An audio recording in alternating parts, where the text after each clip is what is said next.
What's up, everybody? Welcome to Action Industries YouTube channel. My name is Paul Denuzio. Tonight, I am Darth Paul.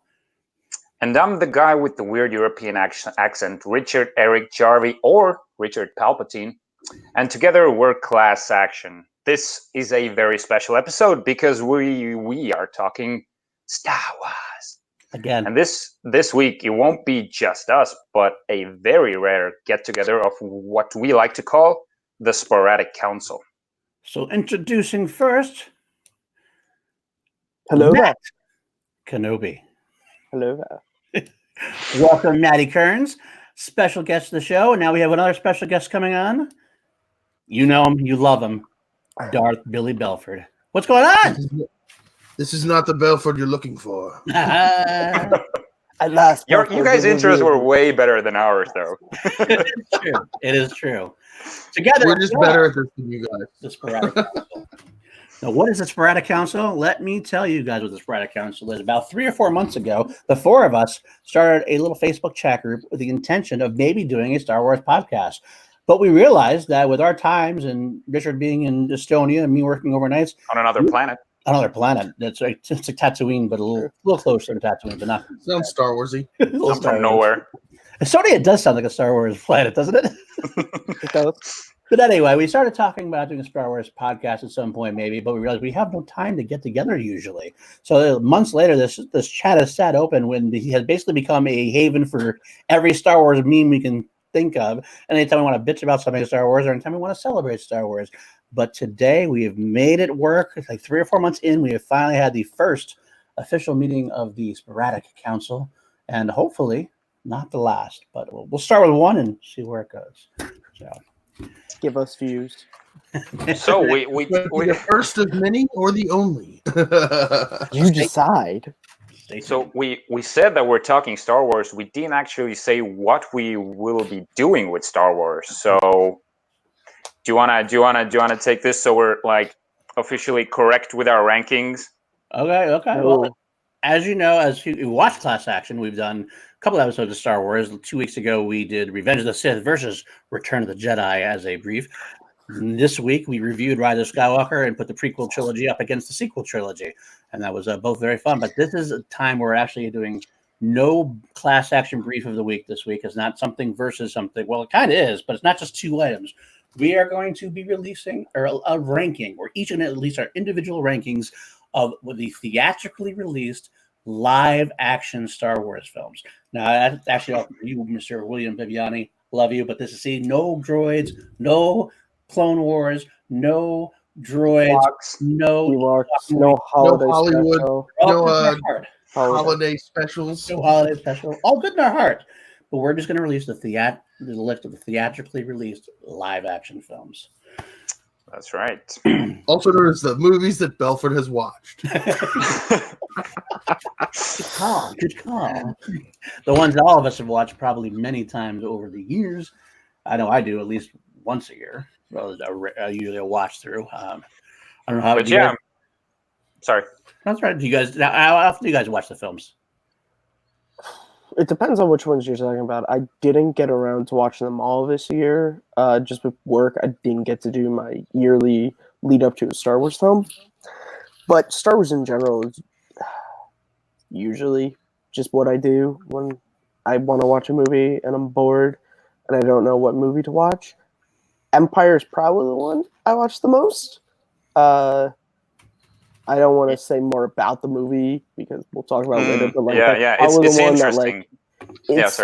So I keep on my letterbox. I keep a list I've been doing since last year of every movie I watch during the year, and it's crazy to me how like for as much as I love Star Wars, I don't watch all the movies. Like I have not watched Return of the Jedi this year once. Wow! Like I just the AMA. But this is like.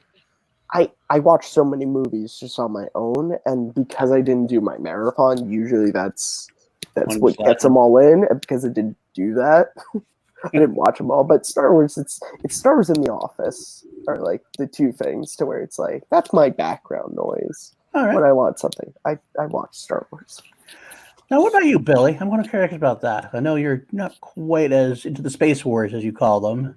The Space Wars, yes. So I've watched all 9 of the, or well, now I guess all 11 of the theatrically released live action movies. Some of them I've watched more than others. I've seen it, Empire Strikes Back, probably about 500 times. The other ones, they vary. I'm pretty sure I've seen Attack of the Clones like 3 times in my life. Like, it's just not my jam. I'm not one of those people who will sit down and watch a movie from start to finish. I like to go and watch the scenes that I like the most. Like, I'll just, and I do that a lot. I watch all the the Star Wars scenes that I love the most, and because this is how we take in content nowadays. Is in True. 15. If it's more than 15 minutes, I'm like, who's got time for that? Get out of here. He's got a point. I do the same thing. I think that's why I don't realize until I started doing this that because I watched so many scenes from Jedi that I'm like, wait, I haven't watched the entire movie? No, that's right. I've only watched the lightsaber duel and the talk with Ben and the Sarlacc pit battle. I haven't watched the entire thing. Okay. Very good point. Very good point. Well, I guess what we're going to do is we're going to rank them from 11 to 1. We'll each give our rankings and probably discuss the movies as we go through. And at the end of the show, I'm going to tabulate our rankings in a point system. It'll be like golf. The lowest score will be our highest achieving victory. And the highest score will be our, not as good Star Wars movie. Let's put it that way. I love all Star Wars. Let me tell you. Yeah, even if it's ranked 11th, it's still not a movie that's disliked. It's just a movie that's not as much loved. Right. That's what it's about Star Wars for me. It's obviously an escape to childhood, and I can always find something in all these movies that I can love, even a few scenes, even if there's some that are better than others. I will agree with that even the ones that I have ranked low, there are things that I do love in them. I just don't love the overall package, perhaps. Ben Bateman, you may know him from this channel, recently said on one of the Star Wars reviews about a movie that there's definitely more awesome than bad in that movie. And that's pretty much every Star Wars movie, I think. There's usually more, or at least the awesome outweighs the bad in every Star Wars movie. Agreed. So shall we go right to it?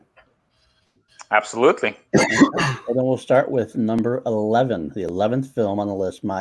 I'll go first, and we'll kind of go in a rotating order. My 11th film is, to probably little surprise after what we just talked about, it is Attack of the Clones, Episode 2. My least favorite Star Wars film. Why don't we just go in order, and then we'll talk about them specifically. Billy, what is your number 11? My number 11 is a little movie called Attack of the Clones. Okay. Matthew? My number 11 is a movie that I don't think anyone ever talks about, that's never causes wars online. It is a little film called The Last Jedi. Wow. Wow. Okay. That's a hot take right off the bat. We're going to get back to you on that one. Get right back into that one. Okay. So, Jarvie, what about you? My 11th movie is Solo, a Star Wars story. Now that hits like that. So, since I'm the last one, I'll sort of get into why Solo is my last one. It's not because it's not a great movie. It's because I usually go for the saga movies before the spin-off movies. But something very interesting has happened with Solo is something you said, Matthew. The fact that you pop on Empire or something like that when you just want to do a casual watch. For me, I tend to watch Solo now when I just have the time, because I feel like when I'm watching an episodic film, I feel like I should watch all the rest of them as well. So that's like a bigger commitment. But just popping on Solo and just enjoying the fun ride is something is easier to do, and I'm having so much fun with that movie. Very interesting. Okay. Well, me and Billy will start first and Attack the Clones. My personal reason why it's the lowest film is basically it's the love story. It's hard to get through the love story at times, even though it's quite memeable. It's quite funny to hear, and the whole I hate sand and all that garbage or hills. But it's at least rewatchable for me. It's got some great moments in it still. I do love the Obi-Wan versus Jango Fett fight. I do love the last battle when seeing the first time all the Jedi running into battle in Geonosis, but I didn't like that it's against the droids, so that kind of threw it off.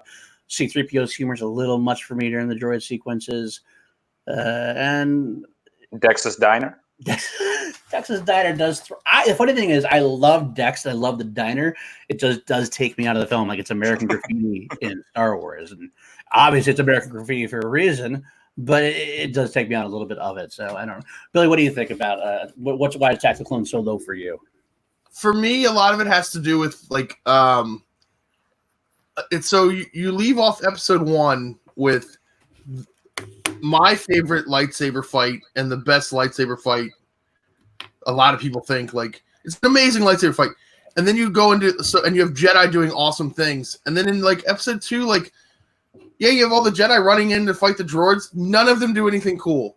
They're literally they're like, all right, it could have been anybody with a lightsaber, like, and then you go from Darth Maul, who I thought was awesome, to Count Dooku, who in episode 2 is not great. Like, he's fine. Like, he's much better in the third one. So, like, and then just the romance, the complete lack of chemistry between Hayden Christensen and just about anybody. Like, honestly, like, he's a really good actor. I've liked him in a lot of things, but like, well, not a lot of things, but a few things. In this, for some reason, this movie, he has like no chemistry whatsoever with anybody on screen, which is funny because like behind the scenes, apparently, like he got along great with everybody and like was like well liked and has a really great personality. Just didn't come through in the film. And really good thing for me in Attack of the Clones is getting to see Yoda wield a lightsaber, and that's about it. Which is both good and bad in ways. A lot of people didn't like that. I loved it, but I actually even loved the fact that they poke fun of it. That after the battle's over, he goes back to the walking cane at that point. But that's to me. I love ridiculous moments in Star Wars still. So that to me made me laugh more than anything else. It's also like really heavily CGI, which I felt like the first time in Star Wars where like the CGI kind of took me out of the movie. Yeah, like for a movie a series that has always been lauded for being like amazing visual effects. Like the visual effects are amazing, but they almost like it just doesn't fit Star Wars. Like it's too clean, it's too polished, it's too like the 1950s. Something that we discussed yesterday, Paul. Yeah, we did. It's true. No, it's very true. This one is the worst one. I'll agree with that too, because Revenge of the Sith has a darkness to it. Phantom Menace kind of still had a little bit of the more practical stuff. This one was very sleek though. But okay, well, you know what? We're done we did our version of Attack of the Clones. We got you guys to talk about Attack of the Clones later, what you like, because we're gonna go to see what Matt. Actually, not. Yeah, we're gonna say Matt. Tell us why Last Jedi is in last place for you. So I feel like last place is a really It is what it is. People the last Jedi. Tell us why you hate The Last Jedi, Matt. Look, it's obviously because I'm a misogynist, I'm a racist. A woman was the hero of this movie, so right off the bat, let's see, it started at 10, it went down to a negative 10. Obviously. Obviously, that's got to be. No, look, my relation with the sequel trilogy has been very interesting. I did like this movie the first time I saw it, but then once I owned it and I started to watch it, the cracks that were kind of there first time I saw it, just because you watch a movie over and over again, like Star Wars, I don't outwardly hate this movie. The reason why it's number 11 for me is this is the Star Wars film that I revisit the least. This is the one that there are not really scenes that I go back to and watch. This is the one that when I'm sitting down and I just want to watch a Star Wars movie, I never go, let me pop in Last Jedi. You know, like I'll watch in the lead up to other stuff. But I don't outwardly go to watch this. And look, for the fans that love this, and I'm sure there are some of them on here, more power to you. I don't walk around like an angry guy on Twitter going like, if you like this movie, you don't understand Star Wars. Because that's not true. It made choices with Luke that I do not like, and that really is a big thing. I love all the stuff on Crate with him, because that's finally when we get Luke back. I just felt like for a lot of the movie, going from Jedi to that it didn't track, and the story they tried to get behind it just didn't feel like Luke to me. And if you loved it, again, more power to you. It just didn't work for me. I will say positive notes on it. From my jacket, Poe Dameron, still the best. This is a replica of his jacket. I still think Poe Dameron is great in the movie. Billy Lord is great as well. Kaydell. I'm her fan page on Twitter now. Just gotta toss that in there. I think Daisy Ridley has a lot of great moments. Even if Rey's overall storyline I'm not a fan of, I still think the material she's given to work with, she does really well. Adam Driver, I still think is a great actor in these movies, whether or not I love his character, maybe not. And the movie does have it's filmed very nice. I watched the and the music because it's John Williams. I did watch the version on the Blu-ray where it's just the musical track, and it was great. That's cool. So yeah, I don't outwardly hate this movie. I'm not a woman hater.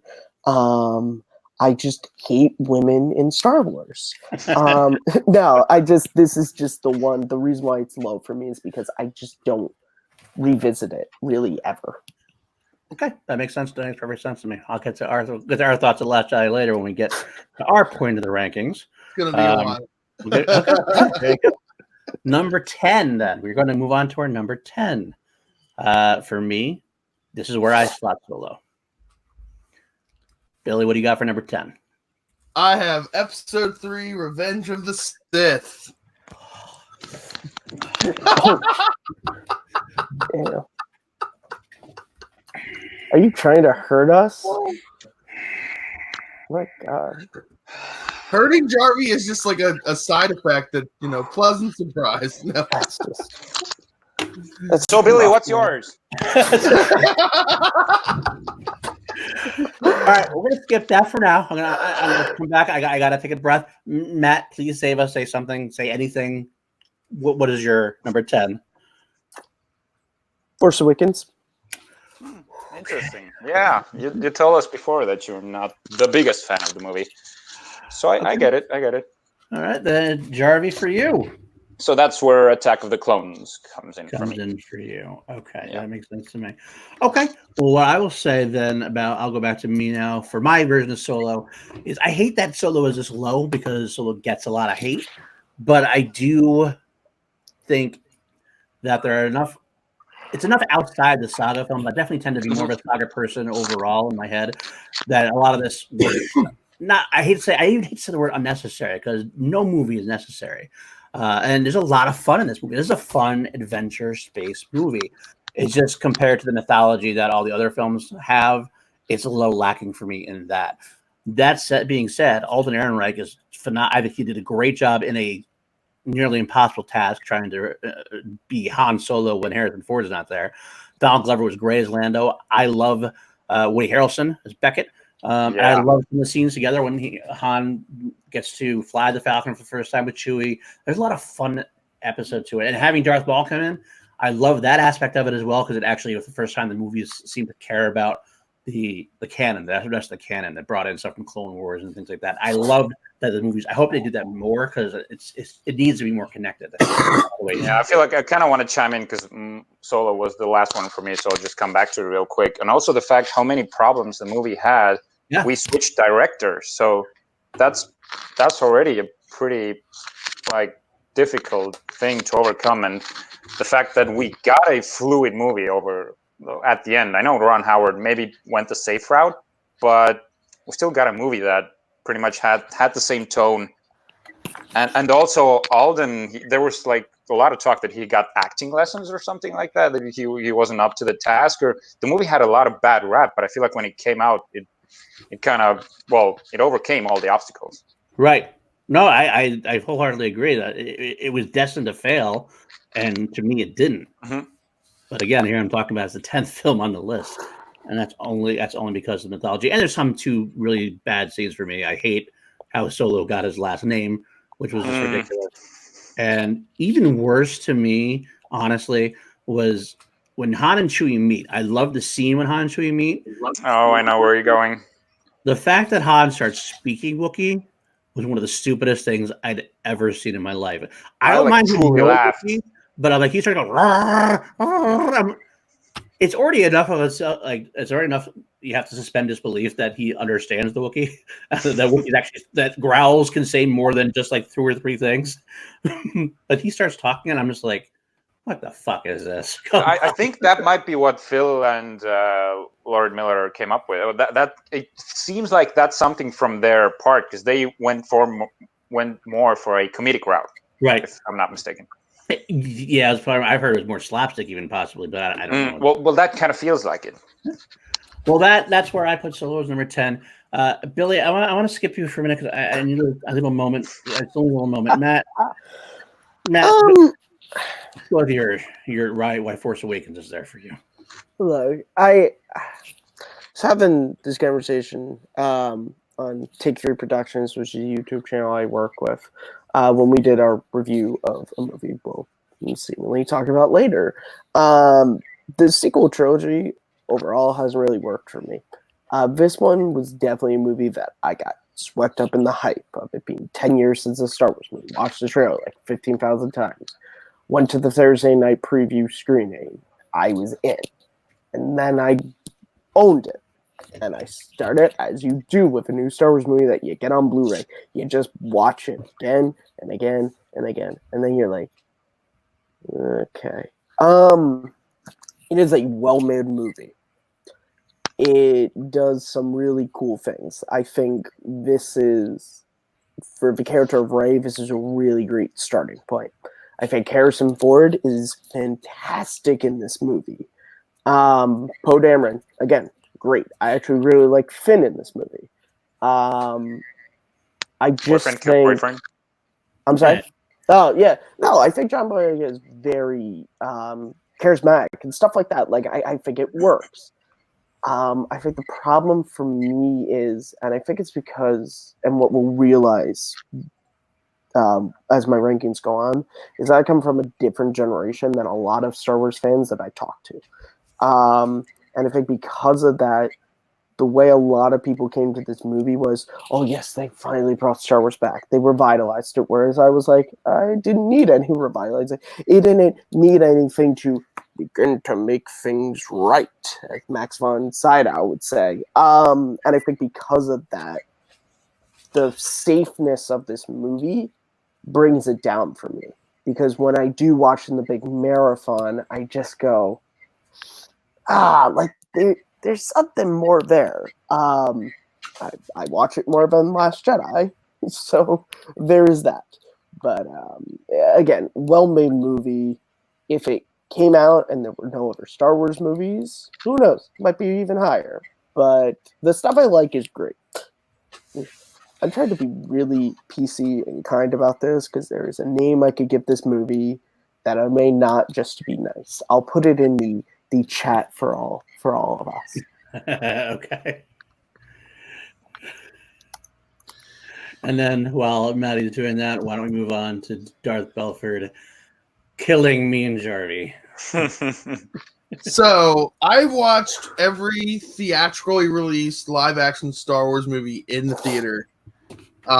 Typically the first weekend, and then some of them I've seen more than once in the theater.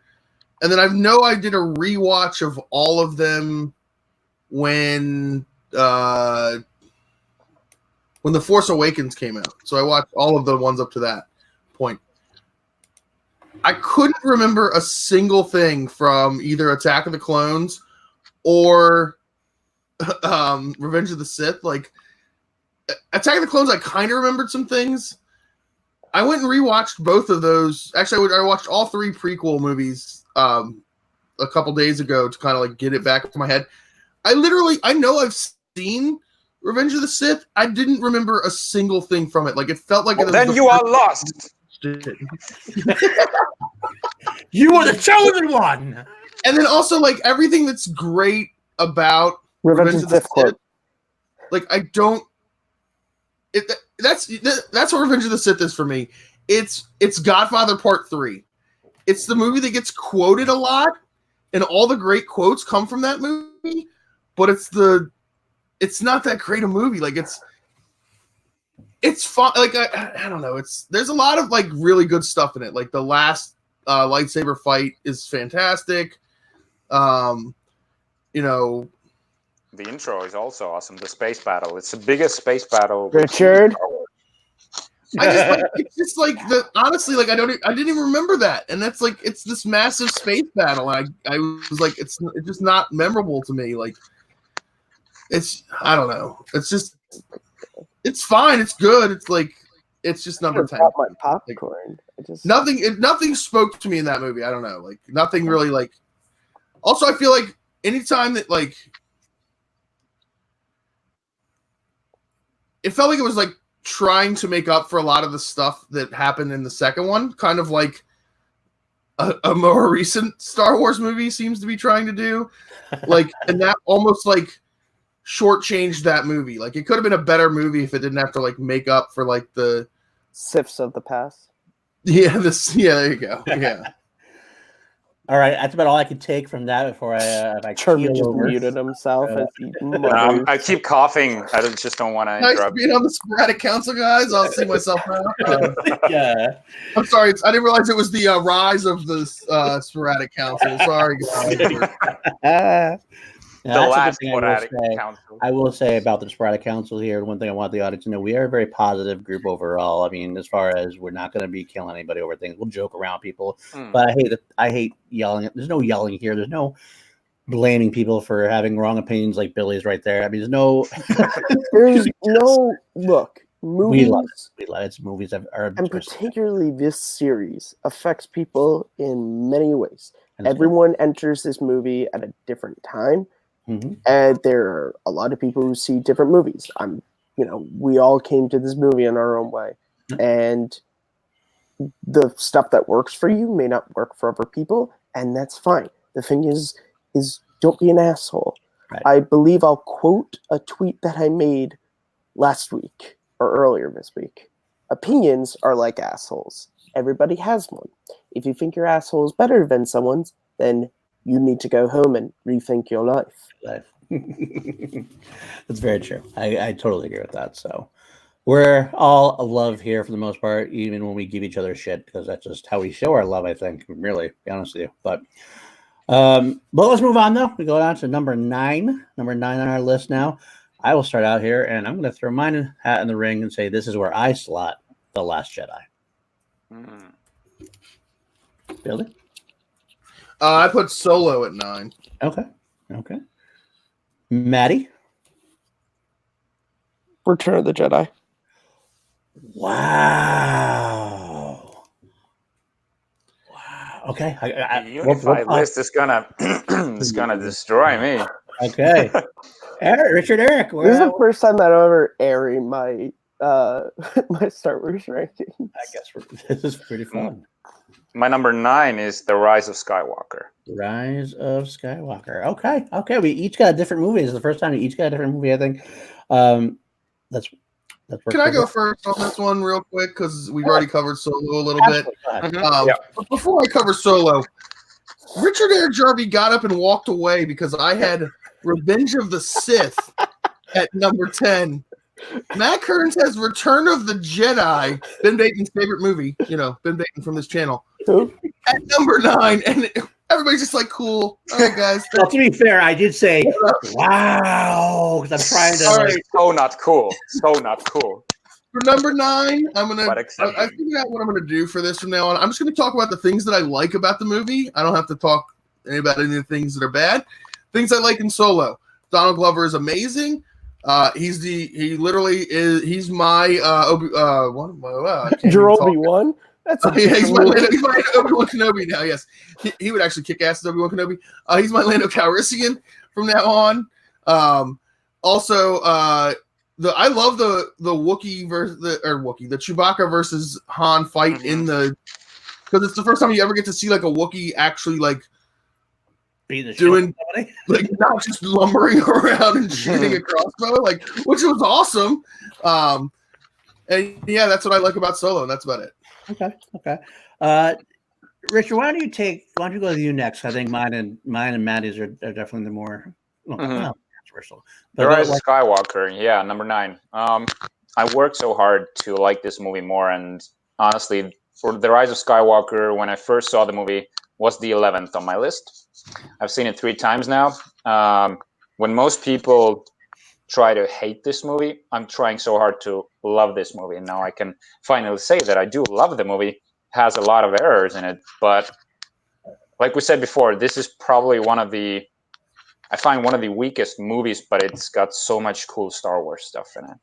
So for example, I don't know any other Star Wars movie that dwells into the Sith lore as much. This is one of the biggest reasons why I now love the movie. The holocrons, so they call them wayfinders. All right, that's fine. I wish they hadn't, but so we got the Sith temple. Finally, seeing a Sith temple, that was something that was very cool. And well, they brought back Palpatine. That's you can see in my name. I'm a fan of Palpatine.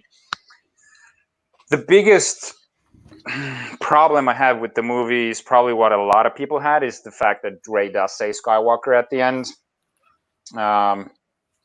I made my peace with it. I'll quickly say how I made my peace with it is when Rey's talking about force healing. She's saying that she transfers some of her life energy into another being. Now, at the very end, when Kylo saves Rey, he pretty much, he's Ben. Ben saves Rey. He transfers all of his life energy into Rey. So technically, the Skywalker life energy is transferred into Rey as well, which makes it kind of easier for me. I found an excuse how I'm writing this wrong for myself, that she calls herself a Skywalker at the very end. Because for me, I would have been fine if the Rise of Skywalker would have only meant that Ben kind of rose into being a Jedi in the end. Okay. We'll get to Rise of Skywalker a little bit for me. I'll jump on My Last Jedi, which actually is a lot of reasons why Maddie had it last. Is similar things. I'm also not a misogynistic, racist, sexist person, nice. But I had my problems with it as well. But my main problem, I want to say, with the whole film is I love Rian Johnson. I think Rian Johnson's a phenomenal filmmaker, and I think he's made a beautiful, amazing film, and I understand why it's the top of a lot of people's lists. I totally get it, because it's a great film. It's low in this list because I don't feel it's a great Skywalker saga film. The problem is, like, everybody praises it. Everybody's getting gig on JJ for retconning The Last Jedi, but no one seems to take Rian Johnson on for a lot of retconning of what The Force Awakens was trying to do or setting up. That's what threw me off a little bit.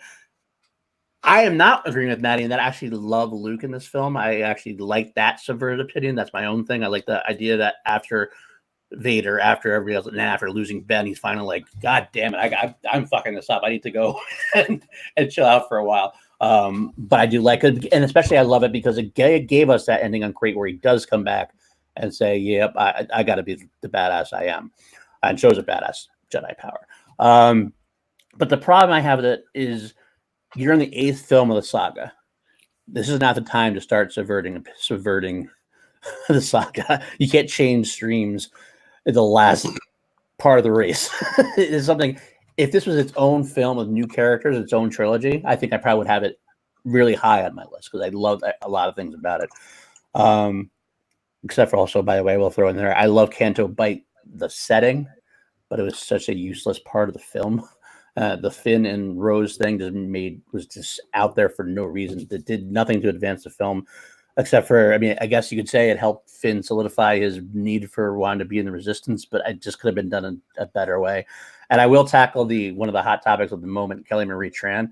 I think she's an amazing actress. I think she's an amazing person. I hate the fact that she was bullied off Twitter. That should not happen. We are an asshole fandom for doing that kind of shit. Yes. Not that we did it. I agree. But the fan should not be going down. However, that being said, Rose didn't really hit for me. It wasn't anything. And it's nothing to do with her as a person. No. Again, I thought when I saw it, I thought it was the same thing when Daisy Ridley got bullied off of Instagram. Just don't do that. Don't do that. It's, again, I don't like the character. That doesn't mean if I ever met Kelly Marie Tran, I'd be like, you bitch. I'd be like, oh, it's very nice. Awesome, the Star Wars actress. You were in a Star Wars movie. Tell me about being in Star Wars. If she asked me about her character, I would be very PC and be like, It worked for a lot of people, Kelly, and that's what you should be happy about. It's not even just a bad character. I'm just pretty indifferent to her. That's all. It's not.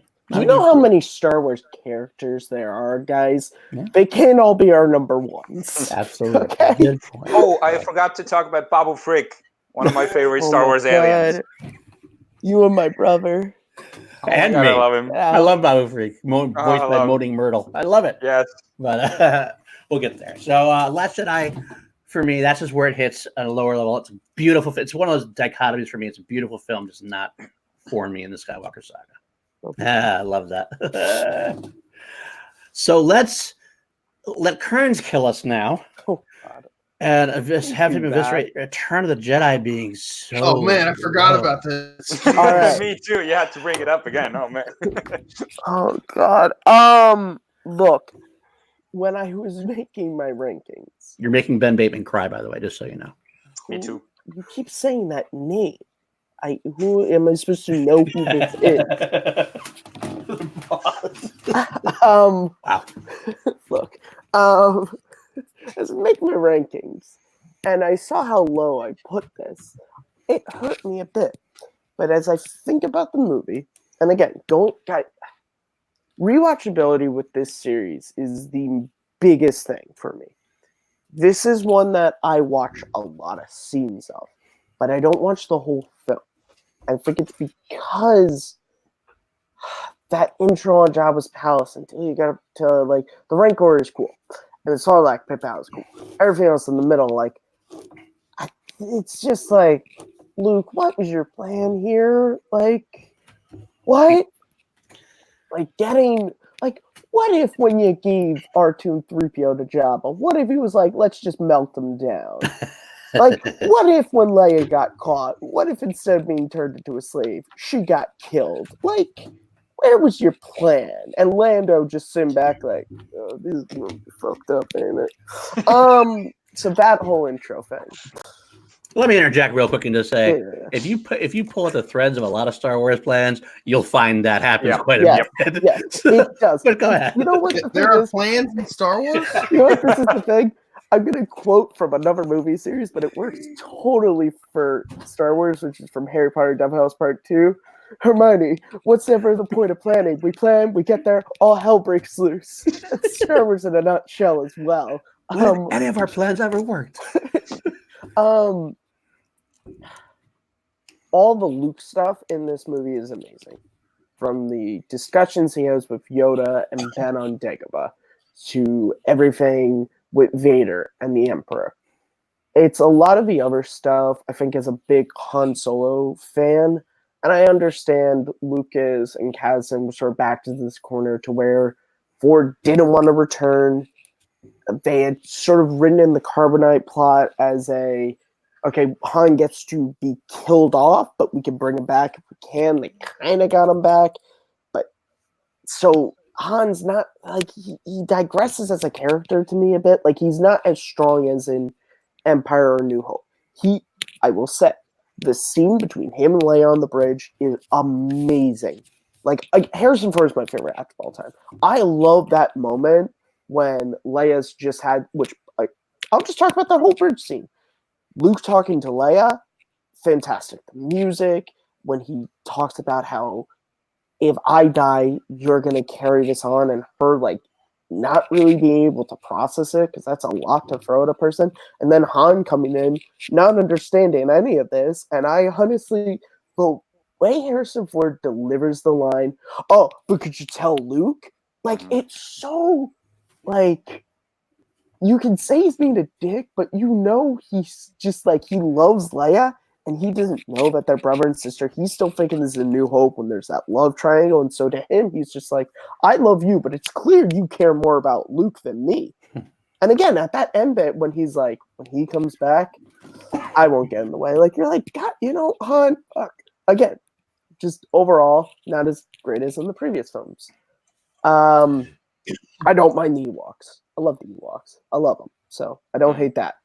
I just think overall, the movie just, it's really that beginning half hour that kind of brings it down for me to where it's just like, if the movie started on Dagobah, I think I might like a little bit more. Like if it started with all that stuff, because I love the conversations, and I think the thing I love the most is, which is where my stuff with Luke and the Last Jedi is sort of iffy, is the whole thing of Luke's story is Yoda and Ben both tell him, you have to kill Vader to win. Ben even says when Luke says, I can't kill my father, he says, well, the Emperor's won. The whole story is Luke goes with that in mind and doesn't kill his father, and that's what actually saves the day. Like, that whole thing of, like, not doing what you're supposedly supposed to do and fighting with your hate and thinking that killing is going to solve your problems is not. It's love is what's actually going to do it. So I love this movie. It just, I'm sorry, Ben. All I got out of that was you said Harris is your favorite actor, right? Oh wait, Harrison. I'm sorry. Harrison Ford. Harrison Ford. Okay, gotcha. Okay.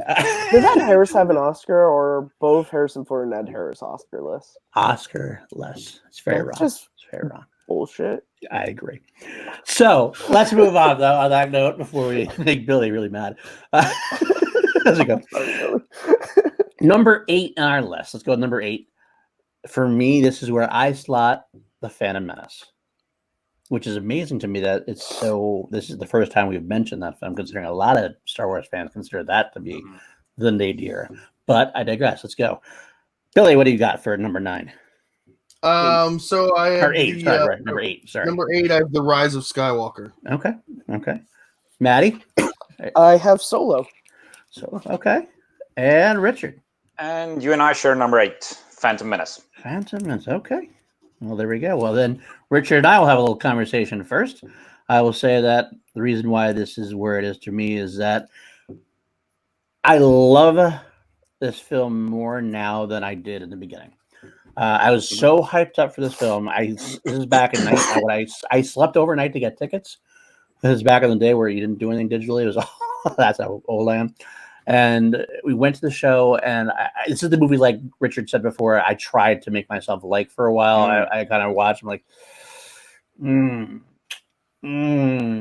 love Darth Maul. Love the sequences, the final lightsaber scenes. I liked Liam Neeson, and I liked Ewan McGregor.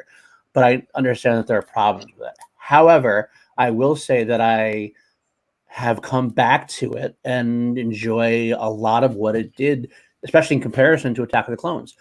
This set up a lot of amazing lore and history of the Republic. Seeing this, how the original trilogy is such a dark, not dark, but grimy, lived-in, dirty. This is back when the Republic was grand. And it shows you the height of the Jedi. Height of the Jedi. You see the Jedi Council. So much information is thrown at you that it shows George Lucas at his best. Which George Lucas at his best is the best world building, mythology building, lore creator of all time. In my opinion, and he's a great director when it comes to visuals, when it comes to editing, when it comes to just shots.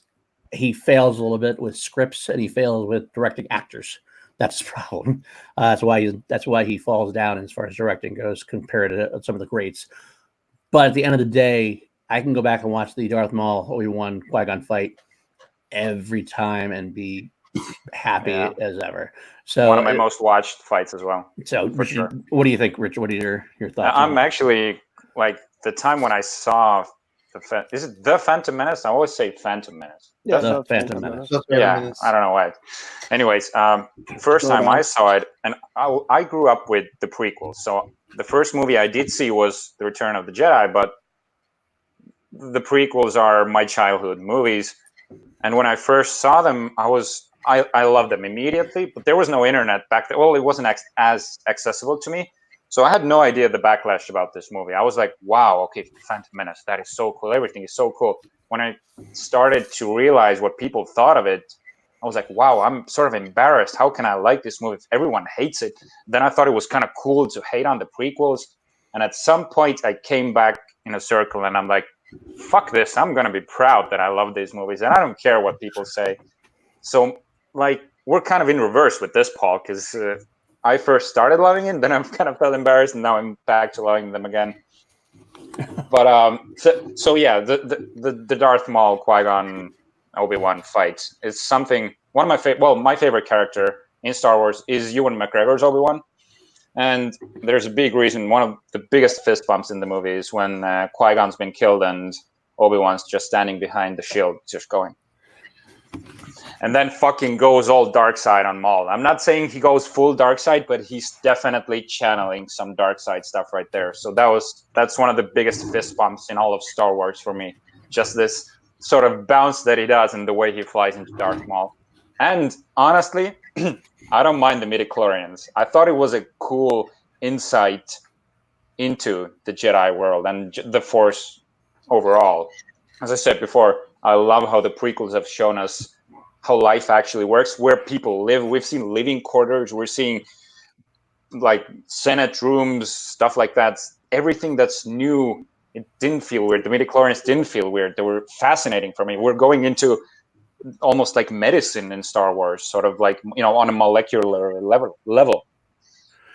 I never actually. I will throw that in there. I didn't really. The midichlorians didn't bother me. Like it bothered a lot of people hardcore, and I get why. But to me, I didn't bother me as much. I didn't think it really took away from the spiritual aspect of it. To me, I always looked at it as, well, the midichlorians came into some people more than others, and maybe that was the reason why, because they had the spiritual side to them or something. I just didn't bother. Go ahead. Yeah, go ahead. Just a real quick thing on the midichlorians. I'm not going to talk about the movie. I'll save that for when the midichlorians. This has never been confirmed or anything, but something that is confirmed is in the 1980s and 90s, there was the West End Star Wars role-playing game, which expanded the universe. It went into a lot of stuff. George Lucas loved that.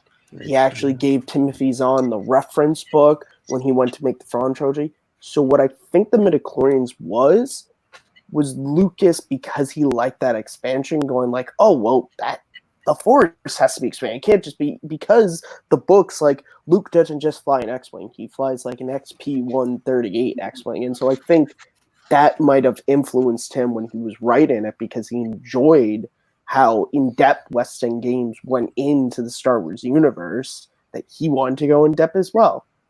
I wanted to just throw that out there. It's never been confirmed or denied. He did love the role-playing game. That has been confirmed. Right. Okay.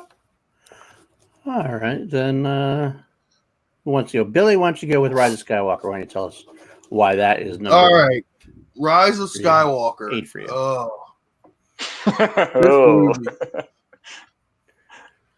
So this movie, I like to think of like the sequel trilogy movies as like desserts. Like they're all different kind of desserts. Like Force Awakens is like a home cook saw somebody make a really nice cake on TV and found the ingredients list and then made their own cake, and it just didn't kind of turn out the same way. Last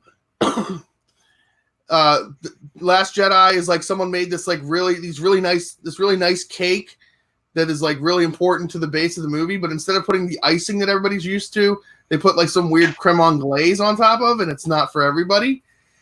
This movie is like it's Dippin' Dots, but you're not eating them by the spoonful. You're literally getting them like a dot at a time, and you never know what flavor those dots are going to be.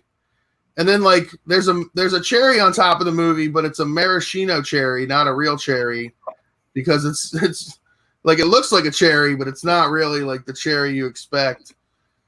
This movie like has so much good stuff in it, but it's like too much good stuff. It's all icing. Like there is no cake to this movie whatsoever. Like I don't even know why were people going places half the time? I'm like, wait, what? Oh, they're going to get that thing. Oh, and here's a new character that we've never met before, even though this is episode 9 of this 9, How many times have you seen the movie? I've seen it twice. Okay. On the third time, you get the big picture. Happens. It's just like there's just so much going on, and it's just like, and also there's like no stakes to the movie whatsoever. Like all the cool stuff that like should have had stakes had no stakes. Like we had a lot of lightsaber fights between like Ben, well, I guess Kylo Ren and Rey, nobody's gonna die in that. Like we knew they were both gonna live. Like, But I mean, the lightsaber fights that they had with each other, Okay, we knew neither one of them was gonna die from those. It's like this is just moving. Like this is just taking time. Like at least in The Last Jedi when they have the throne room fight, you're like, well, maybe one of them will die. I don't know. Like when they're fighting each other in Rise of Skywalker, I'm like, okay, this is cool, but there's no stakes. They might as well be like practicing. Like, okay. I did like Palpatine. I really enjoyed. It's always beautiful. Like they're always like it's always cool to look at. I like the little what's his name, Boba Frick guy. That guy was cool. Dio, the new droid. Why was Dominic Monaghan in this movie? I've been saying this since I watched it both times. Because we couldn't have Kelly Marie Tran have lines. That's why. So I couldn't like literally. It's weird because I love Dominic Monaghan in like everything he's been in, but he has one of those faces where you see him and you're like, wait, was he in the other two movies too? And I literally had to like go back and look at the cast list. Like, was he in like the background of those movies doing nothing as well? Like, no, he wasn't. So like, what did he have lines in this movie? I don't remember. Like, it was a waste. Also, if you're gonna have Kelly, like, just don't have Kelly Marie Tran in the movie. Like, why bring her in the movie for like no time at all? And then like the one memorable line she gets makes her seem super annoying because she's like berating someone for feeling bad when like everything's going to shit. Like be positive. Yeah, like, and not even like, hey, you need to be positive. Like, let's stay positive. It's like, why can't you be positive? Like, what? Wait, you're being negative about him not being positive. I don't understand. Okay. All right. It's just, it was. So tell us why you didn't like the movie. Yeah, right. There was just, also feel like there was a lot that this movie didn't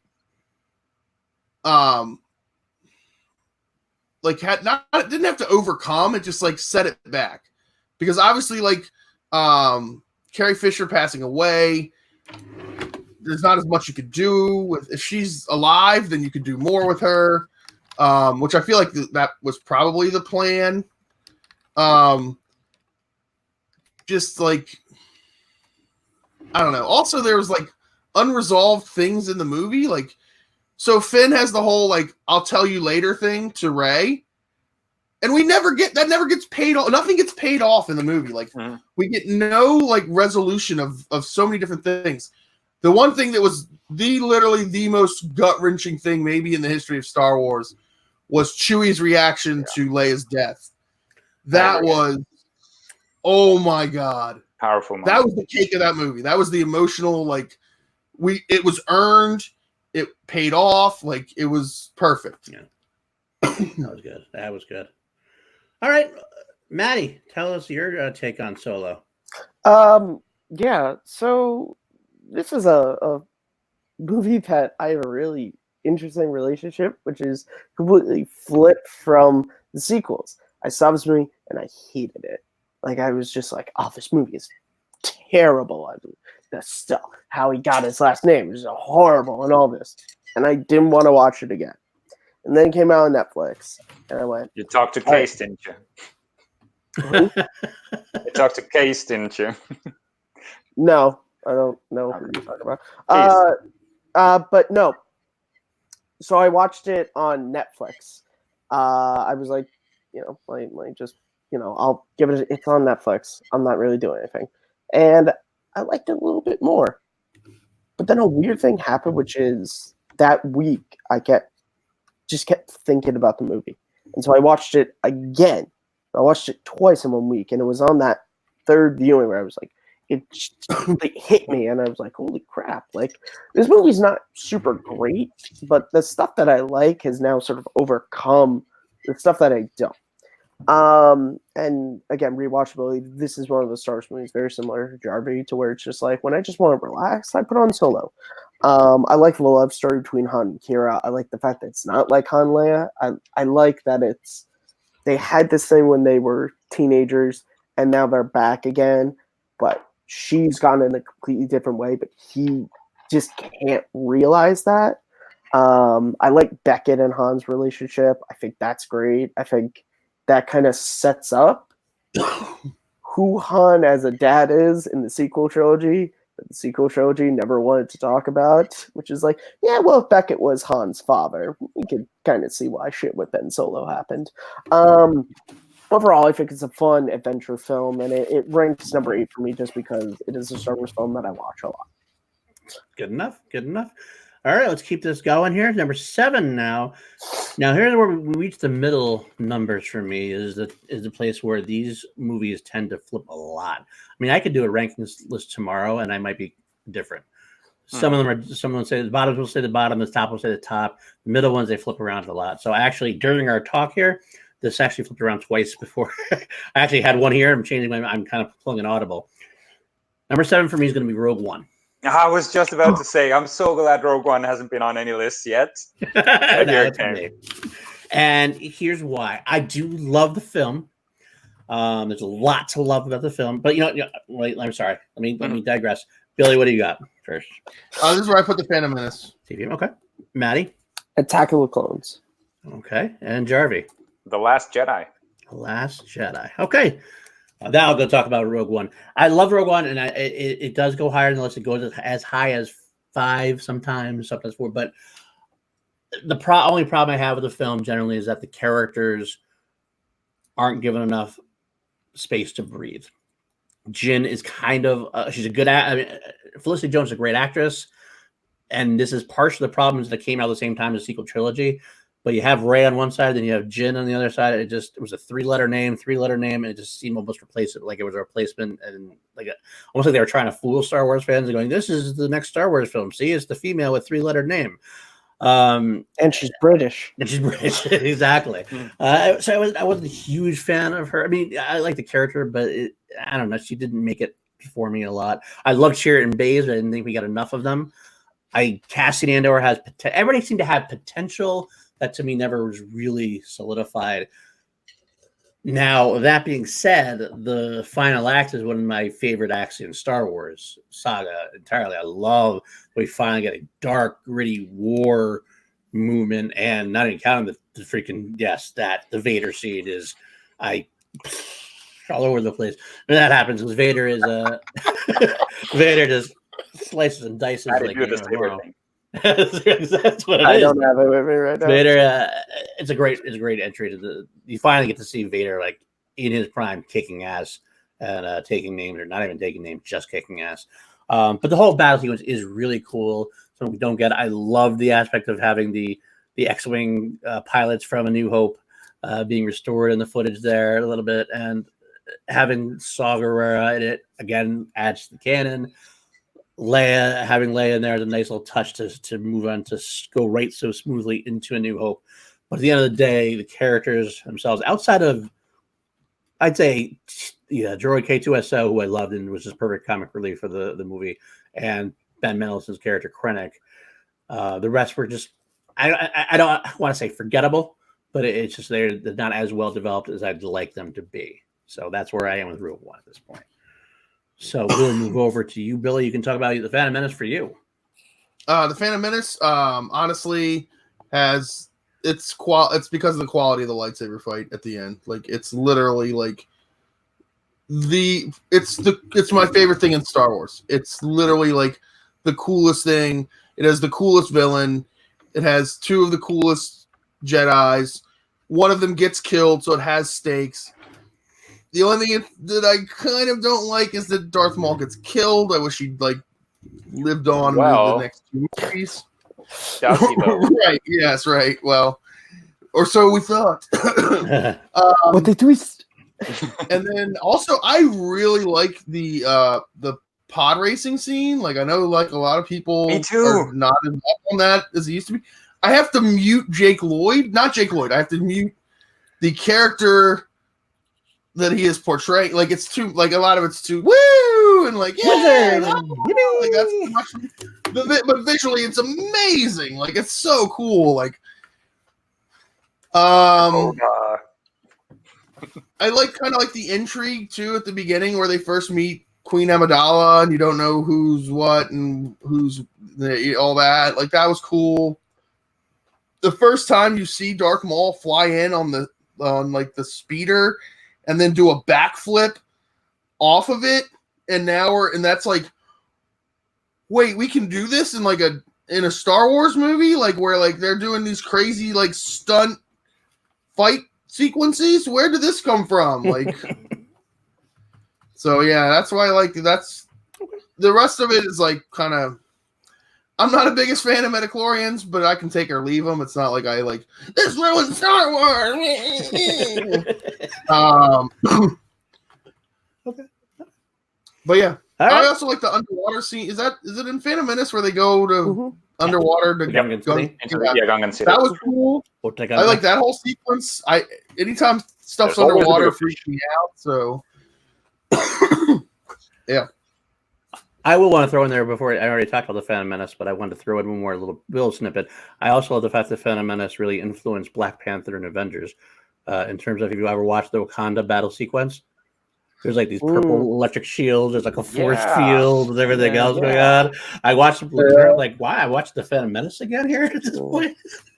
Just saying. Guys, Marvel ripped off Phantom Menace. There you go. And people were like, what? Phantom Menace? But even Black Panther. Now we have to find out which one was Jar Jar. Exactly. Well, I just wanted to say no one's mentioned Jar Jar as of yet, so I'm like, usually people go off on Jar Jar. No one said anything about him. I will say really quick that Jar Jar, if you get past the first like 10 minutes of Jar Jar in the Phantom Menace, like the first 10, 15 minutes where he's really super like in your face, to me it just he's fine. He's a kid's character. That's exactly it. I was a kid when I saw it, and it didn't bother me at all. I was like, "That's a fun character." Or Ahmad Best. I love Ahmad Best. That tweet that he put out like made me cry. Yeah, he went through some time. Look, look. If you hate Jar Jar, that's fine. The characters in the movie hate him too. Don't believe me? One of Qui-Gon's first lines to him is, "The ability to speak does not make you intelligent. Now get out of here." Right. Okay. It's supposed to be that way. So I will not hate on Jar Jar. That's it. I mean, I don't want to see him come back or do a lot of or anything else, but he's fine. I'm trying to only say the things that I like. Being positive. There you go. That's what we're doing.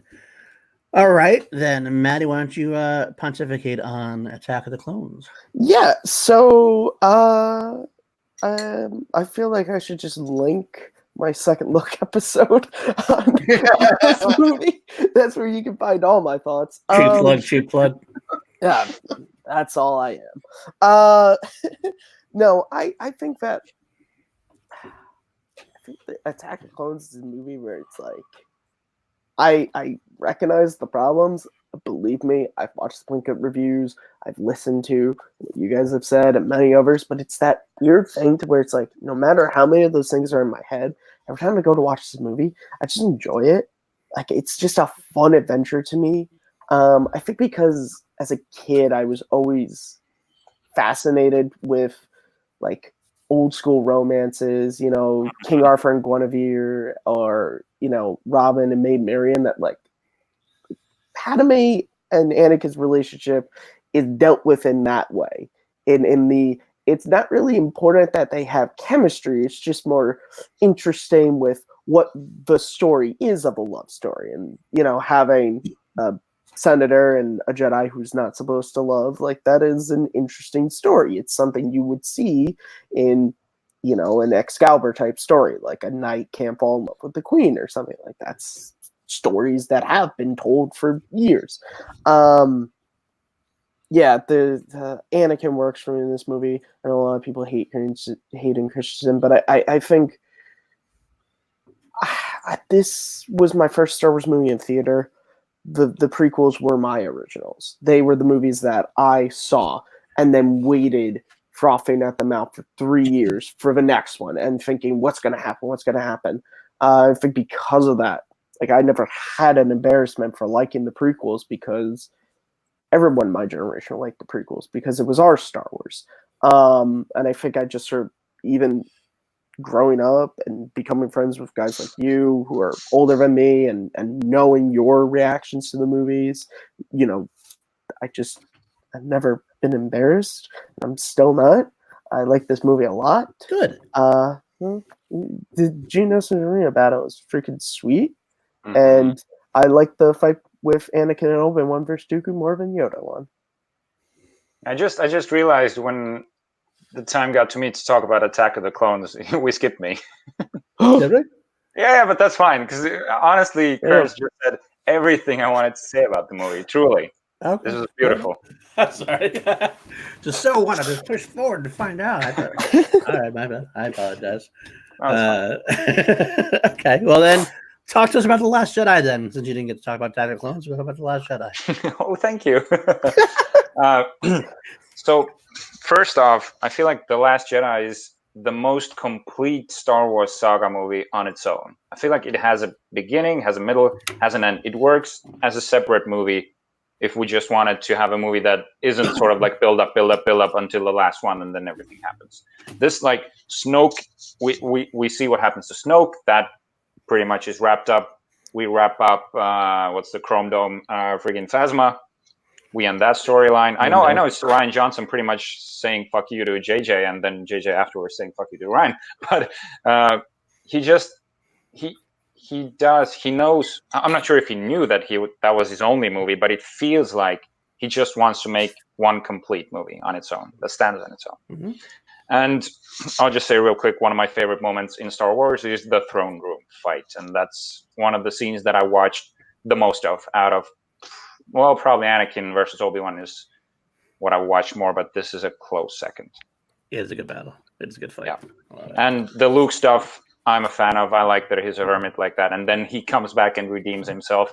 I also like the fact that he projects himself, which is a cool force power that we see. So yeah, in interest of time, that's where I'll leave this. Okay. All right. Well, then let's move on to number 6. Number 6. This is another one for me that jumps around a lot. But this is where I'm going to slap The Force Awakens. Mm-hmm. And Billy? This is where I have The Force Awakens. Oh, look at that. Maddie? This is where I have The Rise of Skywalker. Okay. And Jarvie? Just calm your nerves. Star Wars.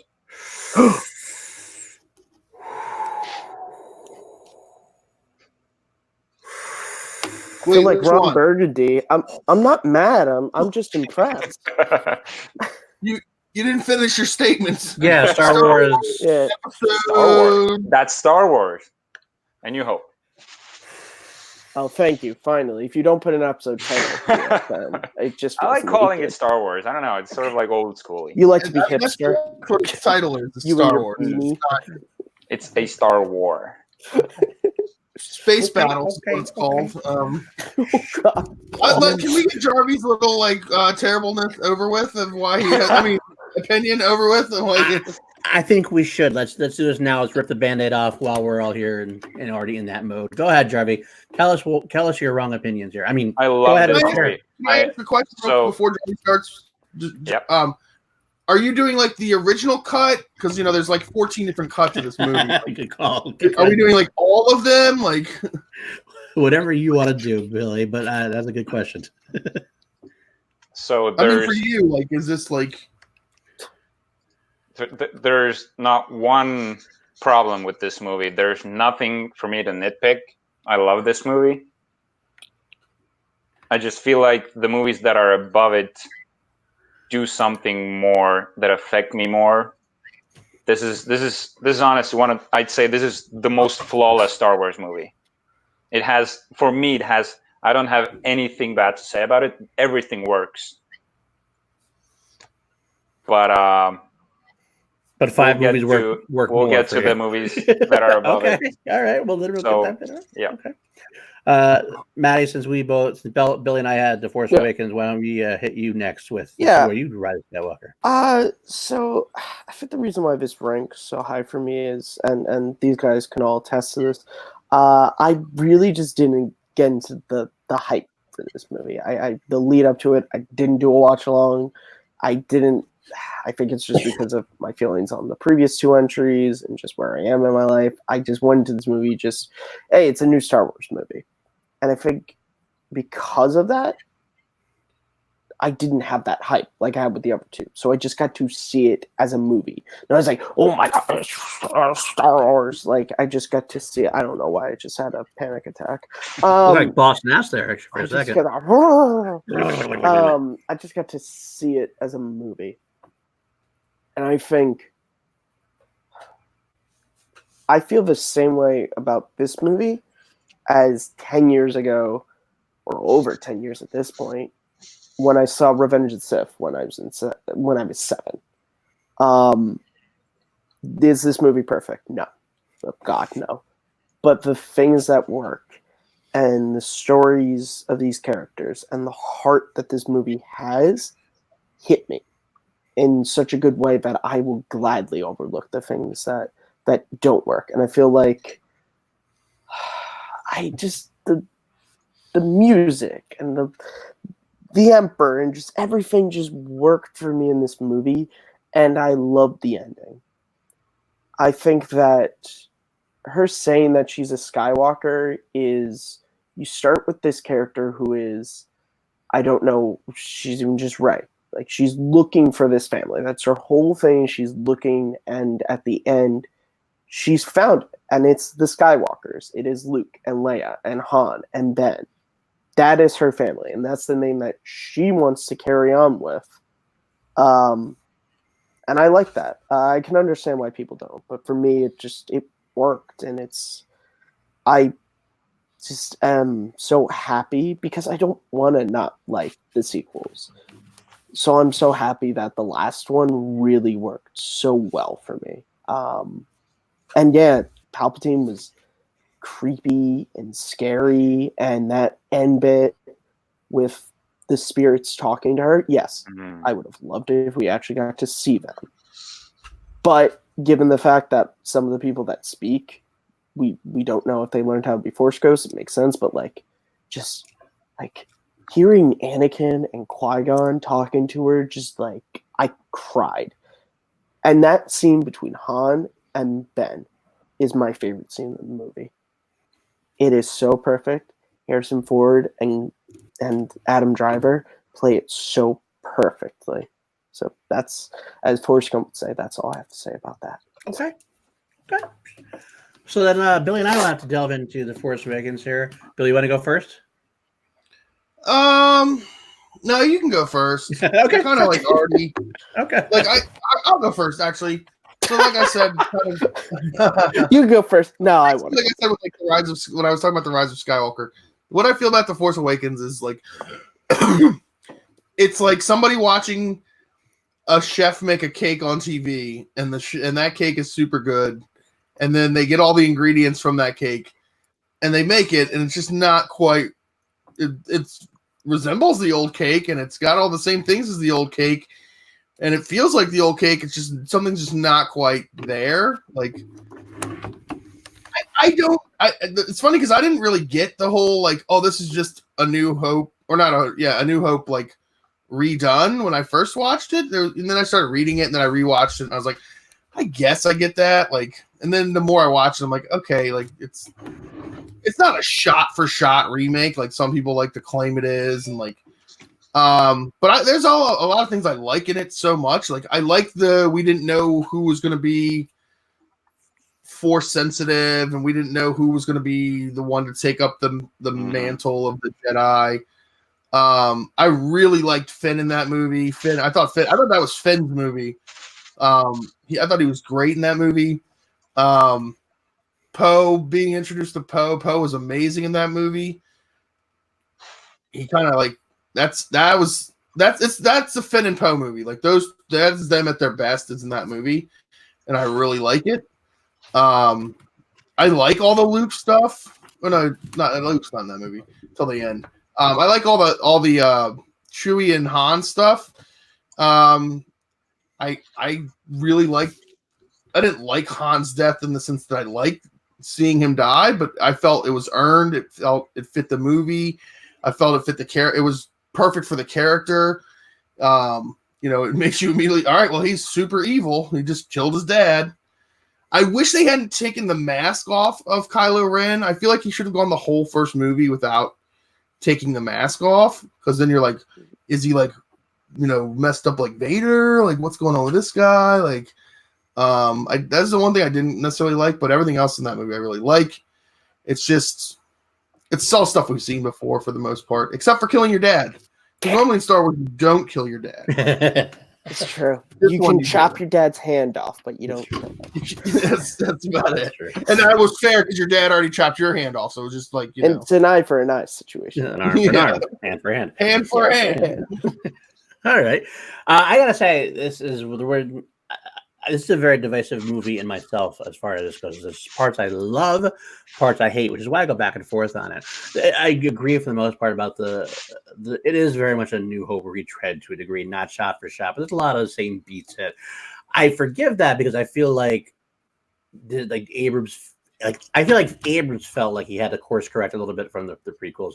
Prequels were so divisive. He wanted just to people to go, look, this is Star Wars. This is going to be a Star Wars you know and love from like the original trilogy. You're going to try to hit those marks again, try to get the fan base back completely on its side again. It's funny how a couple of years later now it's probably worse than it ever was as far as it was good or not.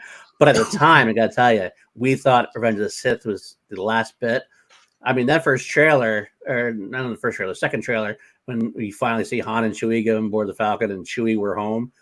I remember that. I remember seeing that. I was like crying like a little baby. Like my hair was standing on my arms. I felt like I was like 6 years old again. I was like, this is what I want, a fucking Star Wars. I'm seeing Han Solo with Chewbacca, the Millennium Falcon. We got Leia.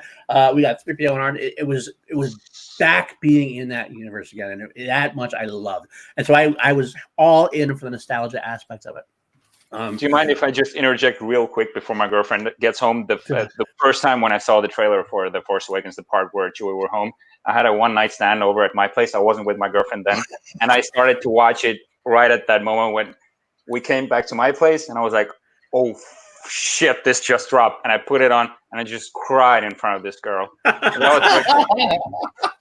That's commitment right there. I can't tell this story later because she's going to be home any minute. Good enough. I get it in now. I get it. I get it. You know what that girl said? She said, surprised to be sure, but welcome. That's why. That's why it's a one-night stand, probably. Maybe. But regardless, I will say, the problem I had with this film and with the whole sequel trilogy is the fact that when you tell a story in the universe, when you tell a story, it's like a common, the basic story principles is you tell the most important story of what's happening in that universe. The most important story that happened in that Star Wars galaxy far, far away was the rise, fall, and redemption of Anakin Skywalker.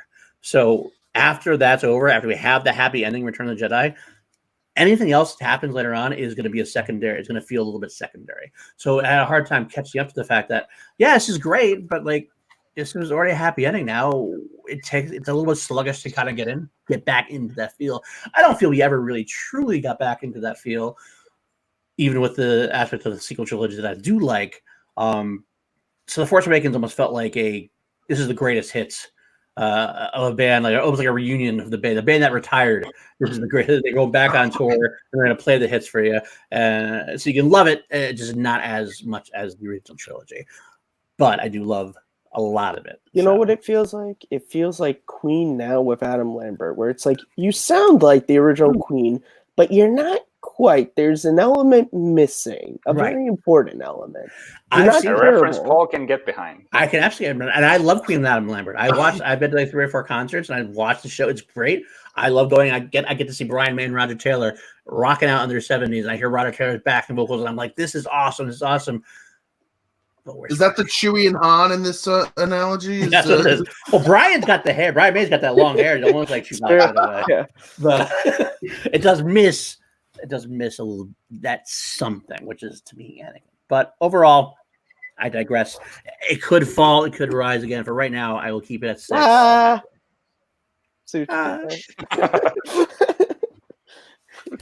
Okay. So then I guess that we're gonna move on to number 5, right? There we are. Yeah. Yep. Okay, number 5. This is where I finally slot Rise of Skywalker. Oh, wow. That's pretty high. It is. I haven't said it yet, though. But I'll tell you why in a little bit. Billy. This is where I have Rogue One. Okay. Maddie. This is where I have Revenge of the Sith. Oh, okay. Jarvie. Apocalypse. Rogue One as well. Rogue One. Okay. Well, I guess I should probably go first with the Rise of Skywalker, but the reason why this might have a lot to do with recency bias. There's another one which I could see dropping as low as 7, depending on how it is. But I loved a lot of this film. To me, it did the most. What I said before about Force Awakens not having a lot of Star Wars moments compared to the original trilogy. Actually, you know what? Let me sneak back because it's important. Going after the Force Awakens, the one part of the Force Awakens is when Rey catches the lightsaber and the John Williams music plays, and they have that little lightsaber battle. That to me felt probably more like a Star Wars moment than anything else in the sequel trilogy. That really felt like it was a good moment. Rise of Skywalker has a few moments that are close to that, a few more moments than that. So that's why I think I rank it a little higher than Force Awakens for me. Like we said before, the death of Leia with Chewie's reaction, so earned.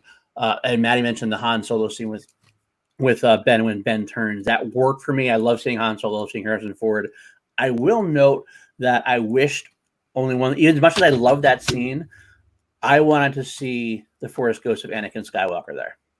The reason why it helps tie the entire saga together, and it fit with both the trilogy and the saga, because my opinion, I had this idea in my head where Hayden Christensen would say there's Anakin Skywalker and say, Ben, you've been following in my footsteps your entire life. You've been nothing. All you want to do is follow in my footsteps, but you seem to have forgotten my footsteps return to the light, and so can you.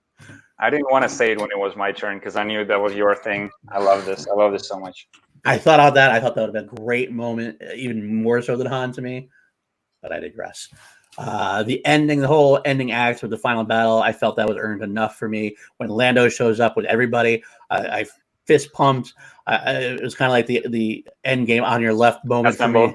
Avengers Assemble also on Lando's there. We got more ships. We got more of us. And Lando say, "You're not as fast as this ship, baby." I love that too. But the best part was Ben being Ben again. It made me wish that we had more time with Ben Solo instead of Kylo Ren. The lightsaber catch, the Han Solo smirk as he fights off the Knights of Ren, and then at the end though, the end part with the Jedi speaking to Rey. I guess that whole thing about this whole thing, I was a sucker for completing the saga, not just the original trilogy, not just the sequel trilogy. Let's get the whole fucking saga in there, and you have Anakin's voice, you have Mace Windu, you have Qui-Gon Jinn, you bring in Ahsoka, you bring in Kanan from Rebels. Everything about that just felt like, okay, this is the epic moment of the end we wanted.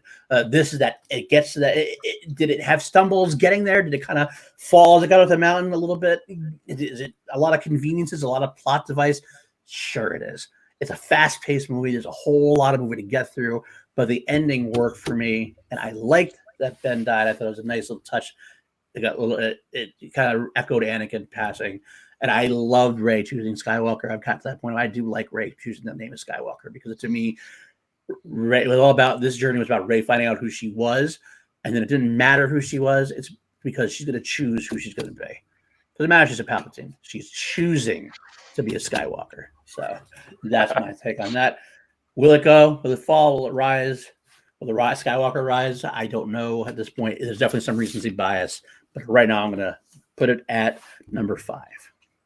Maddie, let's jump to you since Billy and Jarvie both have Rogue One here. Let's see what you got to say about Revenge of the Sith. So Revenge of the Sith is a movie I've always liked since I was 7. I saw it the first time on May 18th, 2005.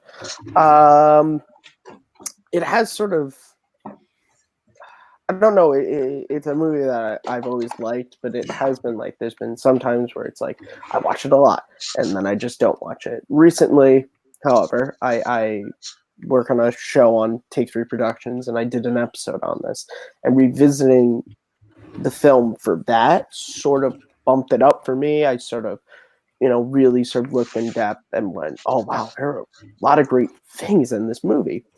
The reason why it's number 5 is simply similar to I don't even. You've been saying so many things. I'm not even sure.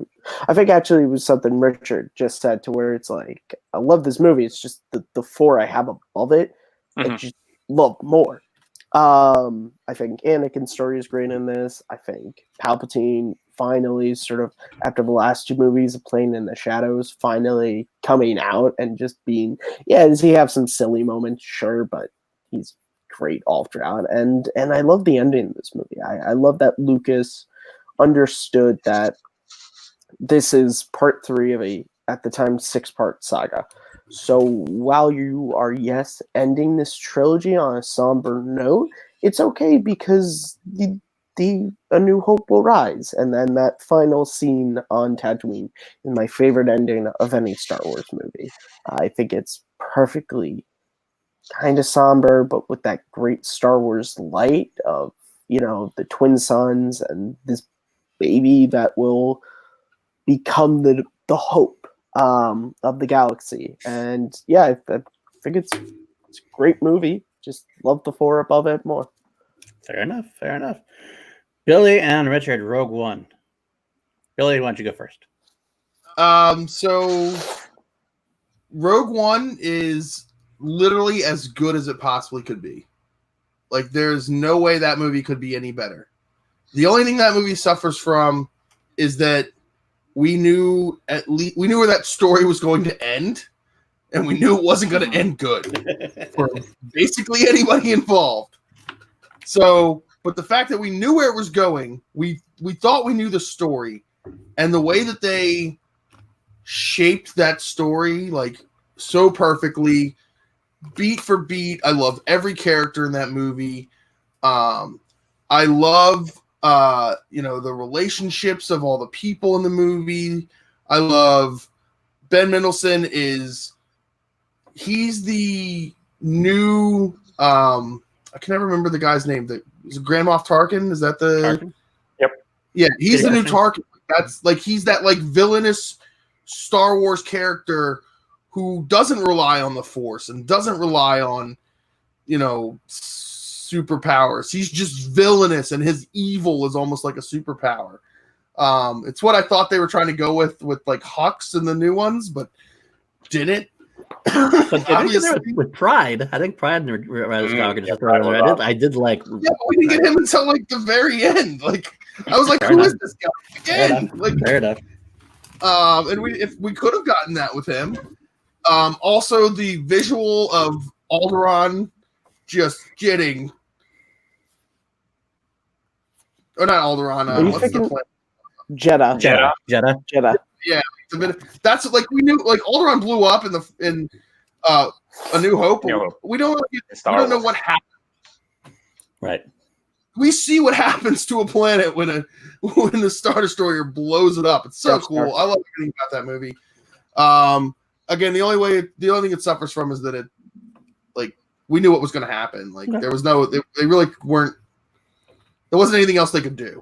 They did everything they possibly could. Yeah, and we got Vader at the ending there. Okay. All right, Jarvie, what do you got? Anything to add to that? Sorry, I think I had some lag issues for a second. Can you hear me all right? I can hear you fine. Yep. Okay. Yeah. What you just said, that we knew the ending, that made all the character interactions so much more rewarding. Sort of, you knew that it was going to end. So every moment that the characters had with each other, you sort of took it in more. And I gotta say, some of the, well, I think I would almost say one of the best droids in Star Wars movies ever is K2. I like K2. His K2's death is one of the most emotional moments that I've had in Star Wars. I cried. Overall, the tone of the movie, I was a bit hesitant. They're going to go. Was it PG-13? The rating? Yeah, I believe. Yeah. It's definitely the darkest and the most grittiest Star Wars movie, but it worked. It worked like it's like a heist movie, and it worked. And I especially now I feel like I love Diego Luna's character maybe even the most in the movie, because we're getting a spin-off series with him. Yep. And I had no idea how much I wanted it until we talked about it. Me and Paul, we talked about it on Class Action, an unaired episode, if I'm not mistaken. Yeah, we didn't hear that one actually. Yeah. and also, and I gotta say, Baze and Chert, the fact that they incorporated, we were told that there was going to be no Force powers, no Jedis. They pretty much held to that, but we got hints of it. And the way he goes, I'm one with the Force. The Force is with me. His ending. And the way he fights. It's like an action movie in its own way. I also throw it in there just to add that I like the fact that it was a way that we got to expand on the religion of the Jedi, religion of the Force, in a different fashion than the Jedi had been. So you get to see a different side of different things. So I did like that a lot too. Yep, and it opened the window to extended lore as well. We got Catalyst. It's a pretty good book. I enjoyed it, and I hope more come in that sense. So yeah, this is number 5 for me. I feel like this is so high. It started off way lower, but this movie is warming on me more and more every year. And it's also one of the movies that I just pop on when I feel like I just want to watch a Star Wars movie without watching like a whole lot of it. I will also add a fun Star Wars movie. Like, it doesn't rely on anything before it as far as the like character development, and when it's over, it's over. So yep. I do want to throw in there that Rogue One and Force Awakens are the ones that swap back and forth with me so much that's the ones I go back and forth on a lot. And Rogue One was 6th at one point, so I'm right up there with you guys. I'm not that far below. I like Rogue One quite a bit, but Force Awakens had Han Solo. I think that's what brings me back to Force Awakens. But okay, so we're good with number 5. Let's go with our number 4. We're hitting the top now, guys. And for me, I will say my top 4 do not change. Sometimes they might tweak and might do 2 and 3 might switch, but like overall, the top 4, that's the line. This is the line. This is the top tier for me. Number 4 is Return of the Jedi for me. Billy? Number 4 is Return of the Jedi for me. Okay. Jarvie? The Force Awakens. Maddie? The Phantom Menace. Phantom Menace. Wow, so high. I love it. No, I do love it. So okay. Billy and I had Return of the Jedi, so why don't why don't you go, Maddie, and go with this with the Phantom Menace? Why is this so high for you compared to everything else? This is quite possibly the single most important film I've ever seen in my life. Wow. I say that to people and they go, really, the Phantom Menace? What people have to understand is Star Wars is my favorite series of films. It is the thing that entertained me as a kid, inspired me as a teenager, and it is still inspiring and entertaining me as a 22-year-old. If I didn't see the Phantom Menace at the age I was, I don't know if I ever would have gotten into Star Wars. And if I never got into Star Wars, as silly as it sounds to hold your life so much to a series of films, I don't think I would be here talking to you guys. My life, if I never saw Star Wars, is so vastly different because it just, from the day I saw it, it became so ingrained in me. I watched that VHS tape over and over and over again. I think because of that, Paul talked about with Rise of Skywalker recency bias. You could call this nostalgia, and you're not wrong. But I can't remove that from, I can't remove it. We actually, me, Paul, and Billy actually watched this movie together at the last Schmuckhound event. We did. It was just one of those fine things. I love the story of this movie. I love that it's a story about sort of like this war sort of like slowly building sort of behind the scenes with Palpatine and everything he's doing, and sort of, Qui-Gon and Obi-Wan they don't quite know, like they're trying to just do their job and they don't realize they're playing to this hand. You have the whole Naboo thing, and then you have this story of Qui-Gon finding this little boy that he just feels is the chosen one, even though no one else does. And you build to that third act, which might be my favorite third act in a Star Wars movie. The Battle of Naboo is just so grand. You have the Gungans versus the droids, and then you get the best lightsaber duel ever. And then you get Padme, and you get Anakin and all that stuff. And then you end with this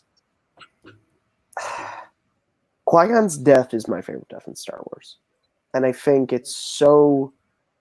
You feel for Obi-Wan with this mentor figure that is now gone. This guiding person who, throughout the entire... From the first scene, focus on the mission, like all that. And that's gone. For Anakin, this father figure for a kid who never had a father. He just lost that. And this hero of the Naboo people like Padme. And that funeral is so powerful to me. And then you end with the celebration, and you get this sense of like, everything's good now. But with that great shot of Palpatine and the music at Qui-Gon's funeral, you're like, things are good now, but darker stuff is coming. We're going to celebrate now, but we know things are going to get worse from here. This is just a movie that I love to rewatch over and over again. I understand the problems with it, but I will never hate this movie. So, yeah, Phantom Menace. Two things Also, I want to say. Duel of the Fates is in the Phantom Menace. Very true. The best song in Star Wars. Actually, technically, it's in all three of the prequels. But Yeah, but that's started when we Phantom need it Menace. first. Is the Phantom Menace. Two things I will say is it's unfortunate that Rey wasn't around on the Battle of Naboo, because then Qui-Gon would have lived, because he could have just healed that right up. 100%. Yeah. I see. I can make fun of things that I like. I can make fun of things even just I like it. And second, and I will also say that I also love the music aspect. Speaking of Duel of Fates, the music of the celebration. Some people don't notice this, but a lot of people I notice right away. It's the Emperor's dark theme, but it's just done happy on Naboo. If you listen back to the theme, it's like I think it's intentional. It's completely Interesting. Never intentional. noticed that one before. Because it's that what I just said. It's that sense of like we're celebrating now, but like he's in the background, slowly building. Like he's even at the happiest times, like he's there building this thing. So I just want to throw that out there. I love that aspect. It's a little trivia for me. And one really cool thing that we didn't mention is when the toxins are pumped into the room and they go just like toxic, and their lightsabers just light up when they're walking out of the. They must be dead by now. Destroy what's left, and the doors open, and TC-13 walks out, and they just they just flip out, and they just chop in wood. It's awesome. All right. Well then. Oh, there's a Darth Doggy right there. Just in time for Jarvie to talk about The Force Awakens. Well, The Force Awakens, that's a Star Wars movie that I was the most hyped about. This was in 2015. I remember when I first got the news that Disney acquired Star Wars. I was the happiest person on the planet when I heard that it was Disney, because I was so sure that Disney was the right home for Star Wars. Later now, well, we did an episode on prequels versus sequels. I suggest you go watch that one. But The Force Awakens for me, well, you guys already talked about a lot of the stuff, but it was Finn's movie for sure, and I was so sure that Finn was going to be the Jedi, and when we finally found out that it was Rey, I don't know. It's sort of. I'm talking about the negative, but I was so hell-bent on him being a Jedi. I don't know why. So when they flipped that, I was so sure that Finn is going to get his arc eventually when he also is Force sensitive, which we almost got in The Rise of Skywalker. That was never resolved, I feel like. It was off-scene, by the way. I don't know if you ever heard that, but J.J. Abrams confirmed that Finn was Force sensitive, and that's what he was going to tell Rey. Not tell Rey that he loved her, but that he was Force sensitive. Yeah, that makes so much sense. But either way. And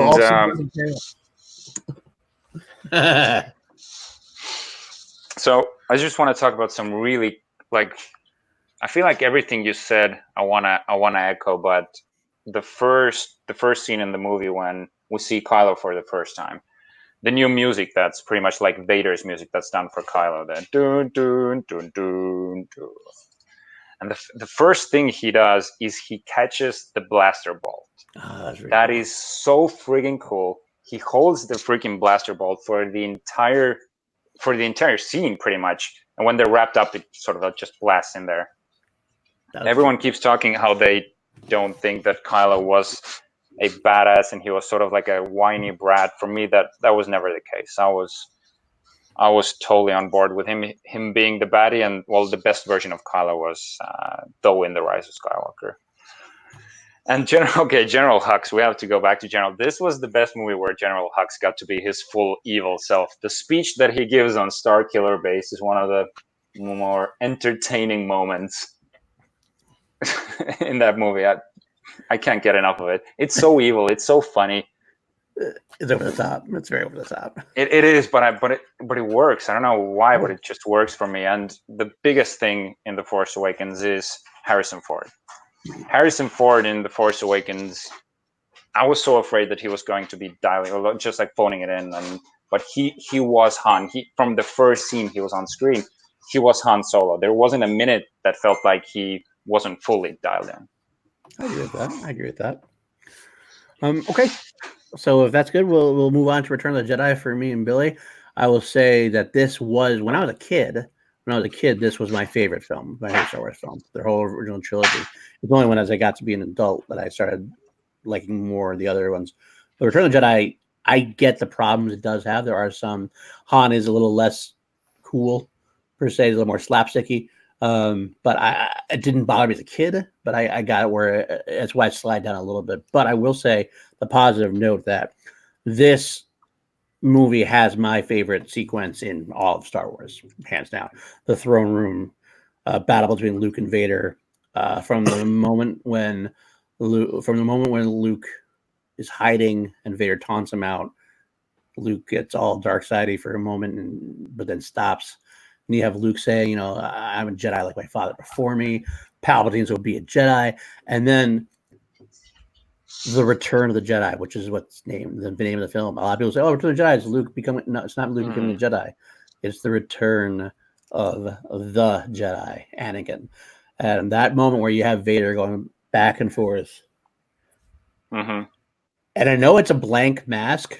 And I know this is me putting things on the blank mask, but I saw so much emotion and so much acting from that blank slated mask that I just still 40 years later, nearly 40 years later, every time I see that scene, my hair stand up and I'm like watching like in depth. And when Vader finally chooses to help Luke in turn, and that theme, that John Williams music sweeps in, that's fucking Star Wars to me, guys. That's fucking Star Wars. Unfortunately, the beginning part is not quite as good, so it's not as consistent of a movie. It's a little more toy-driven, but that scene alone is amazingly Star Wars to me. So that's where I am with Return of the Jedi. Billy? So Return of the Jedi. So I feel like if you a lot of people are either they're fans of either Luke or Han.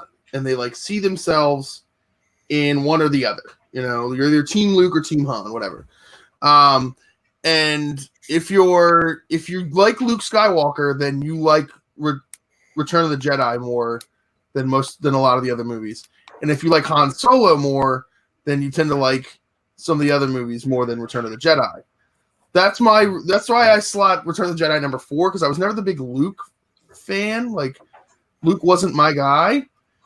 But honestly, for me, the opening scene of Return of the Jedi, when he walks into Jabba's palace and he is in all black, looking like the most badass dude you've ever seen, and he is like a Jedi in the full command of his powers, using the Force to manipulate people, getting what he wants, and then, obviously his what, like Matt said, what was his plan?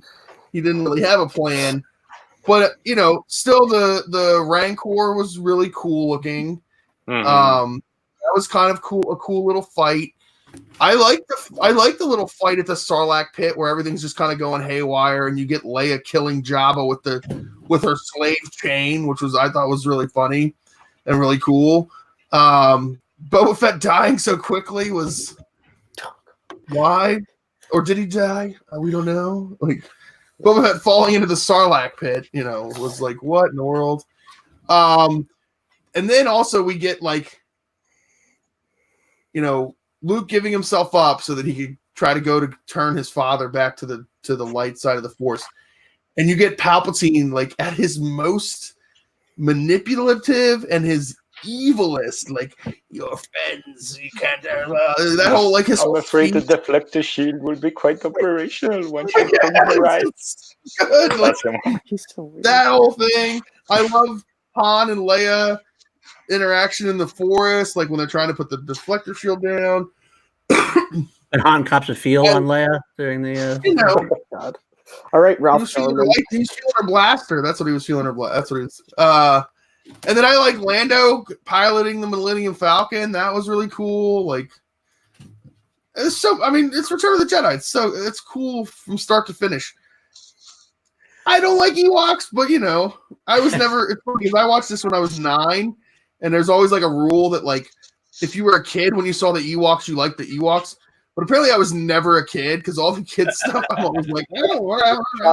Statement. It's cool. Like, I just don't like the fact that like I like the Ewoks as the Ewoks, and I think the Ewoks are fine. I don't like the fact that they're like taking down like Imperial walkers and like with like sticks and like I'm like, this is what? No. Study Vietnam. It makes a lot more sense if you know the Vietnam War. A giant military operation goes in with more military tech and Nothing gets like their ass the kicked. Vietnam War. Because the Vietnam War is all about hit and run and takes over and knowing the terrain more than your opponent. This is a battle that takes place in a very small area.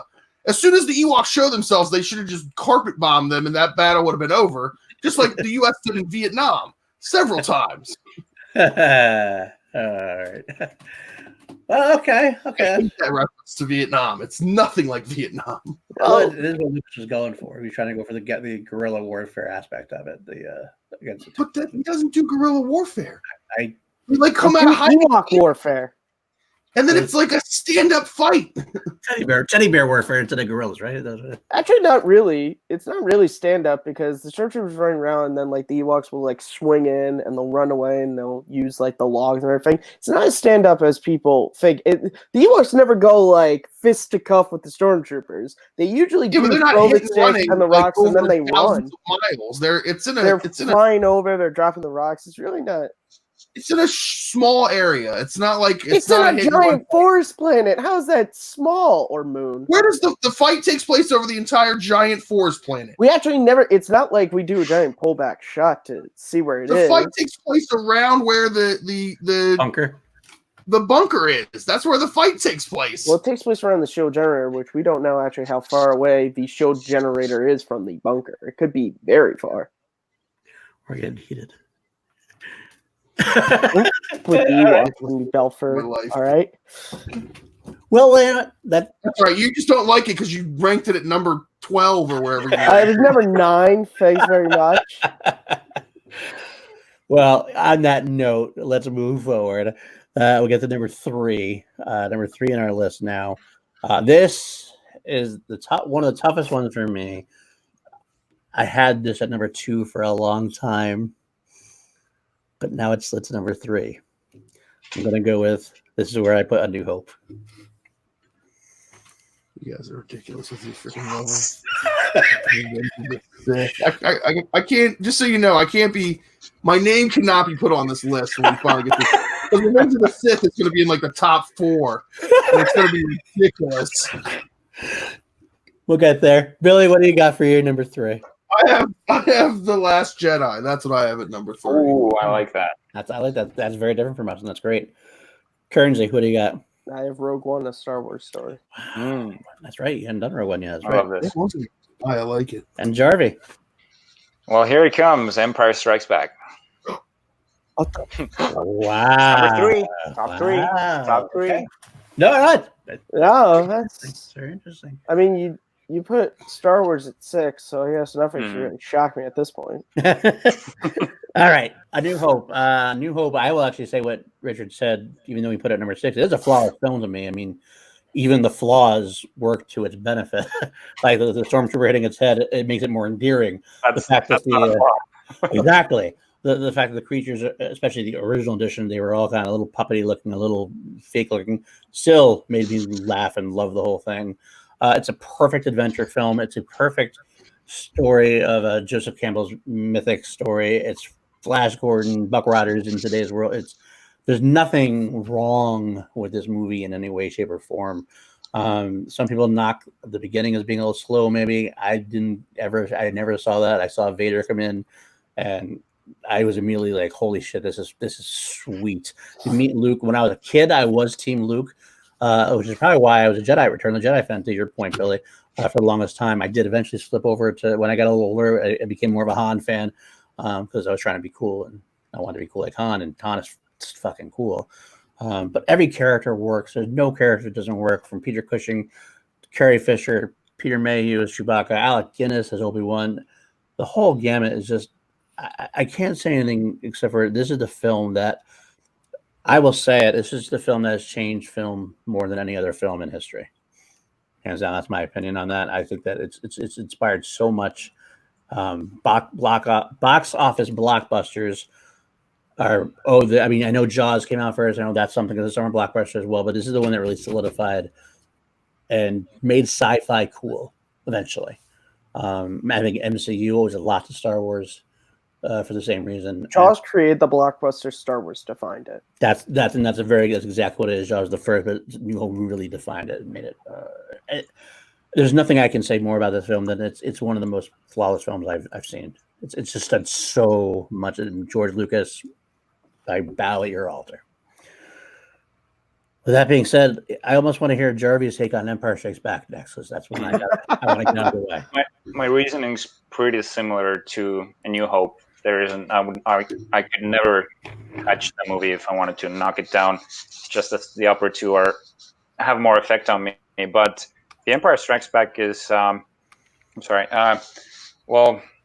it has one of the most. It has some of the pretty much all of the most iconic moments that the results of the I'm your father and stuff like that. And it's still, every time you rewatch it, it still affects you like you're watching it for the first time. The moments never get old. And I gotta say, it has the best opening in a Star Wars movie ever. The Hoth scene and the battle is that was the first time when I saw Darth Vader. Because I have a story about the first time when I saw Star Wars. I'll discuss it in the next one.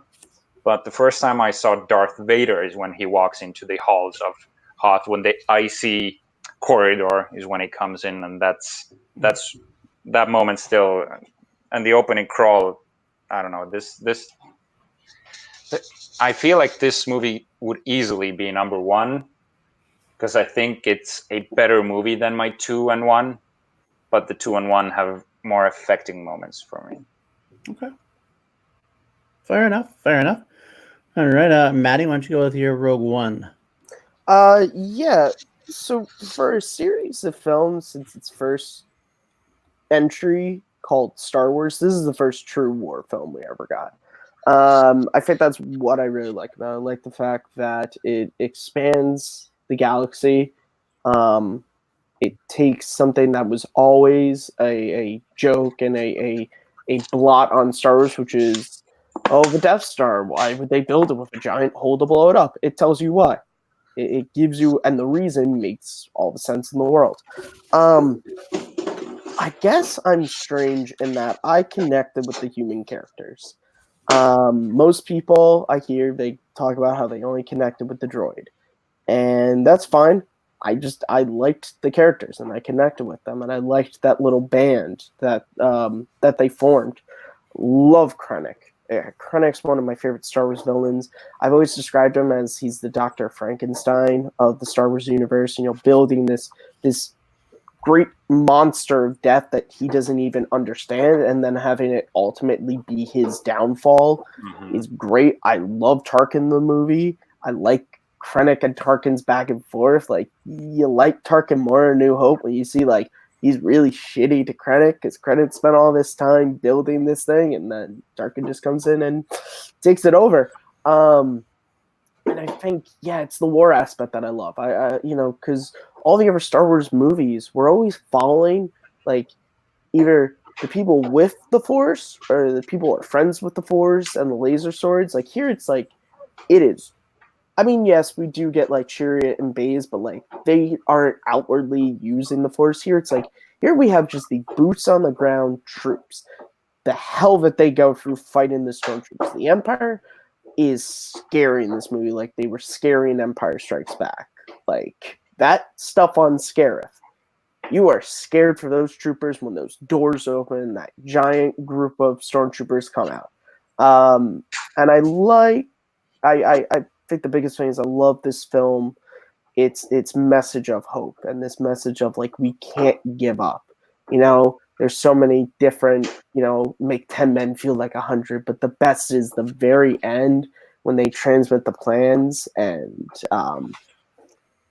Jin goes, "Do you think anyone's listening?" Cassian sort of looks off and goes, "I think so." And I saw someone made this great image of that moment, and they had Leia holding the plans and Luke looking at the twin suns, and then Cassian says, "I think so." And it's just, it just feels, this movie is a lot of the things I love about Star Wars. That sense of heroes willing to sacrifice their lives for a greater purpose, hope in the face of no hope, and it just wrapped it up in this great war epic that we really never got from Star Wars before, even in Clone Wars and all this stuff. Like this was the first time, and I like the fact that it ends with all of our main characters dead. Like I thought that was such a ballsy choice, but it was the right choice to make. Can I interject the real thing? You just said something that really spoke to me. You related to the human characters a lot. For me, it was Cassian's moment when he executed his informant on the streets. Yeah. I've always been someone who enjoys characters who can make the tough choices without them being like too, you know, I don't know, family friendly or sort of this. I respect the people who can make. It was a very tough choice. I think I like this movie too because I'm a World War II nut, and this movie very World War II, and that was real spy stuff during the World Wars. Was you sometimes had to get your information, and then you could not be seen or heard, so they went down. Like there are tons of stories about that, and that's why I liked that we started off with that. It's like, no, that's what a spy would do. Like you would like to think that he would help his buddy up, but he's like, nope, I can't get kidnapped. You got to go down. This is, you know, the ends will justify the means in this sense. And that, just talking about Cassian, just one more thing. That moment between him and Jin with the, we don't all get to pick when or where we want to care about something. I've been in this fight since I was 6 years old.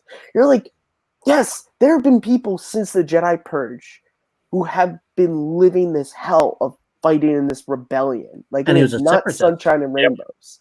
The fact that he was a separatist actually added even more to it. And then, of course, just Bail Organa's last scene. You're so sad when he says he's going back to Alderaan. You're like, no, stay. And then just your Jedi friend. Like, the movie it's so cool to watch it, and then watch A New Hope. And A New Hope is kind of, I like it more now because, like, you have all that stuff that happened before, and so. It's the best shot Star Wars movie, in my opinion. Might be. All right, Billy, tell us about The Last Jedi, why it's so high for you compared to others. This is the best shot Star Wars movie as a standalone movie. This is the movie that you could take out of the Star Wars, like you take off all the Star Wars, you take off all the icing, right? You take off all the Star Wars things. This is the best movie of any of the movies. It's the best shot. It's the best directed. It's the best written. Everything in it makes sense. Like, even the things that people say don't make sense. Like, well, why would they do that? Like, because they're doing anything they possibly can because they have no control over anything else. That's a very realistic thing to do. Like, why would he do this? He's like, because he has no control. That's what that movie's all about, is having no control over for a series of 9 movies that are all about, to a certain degree, destiny, and like, you're destined to do this, you're destined for this, you're destined to be a Jedi, you're destined for, to save the world, to save the Empire, to save the universe. This is a movie about people who don't have destiny, and they're just trying to do something to, like, exist in the universe, which I think a lot of people, when they think, like, can relate to. It's about people having no control over what's going on and just trying to have control over something.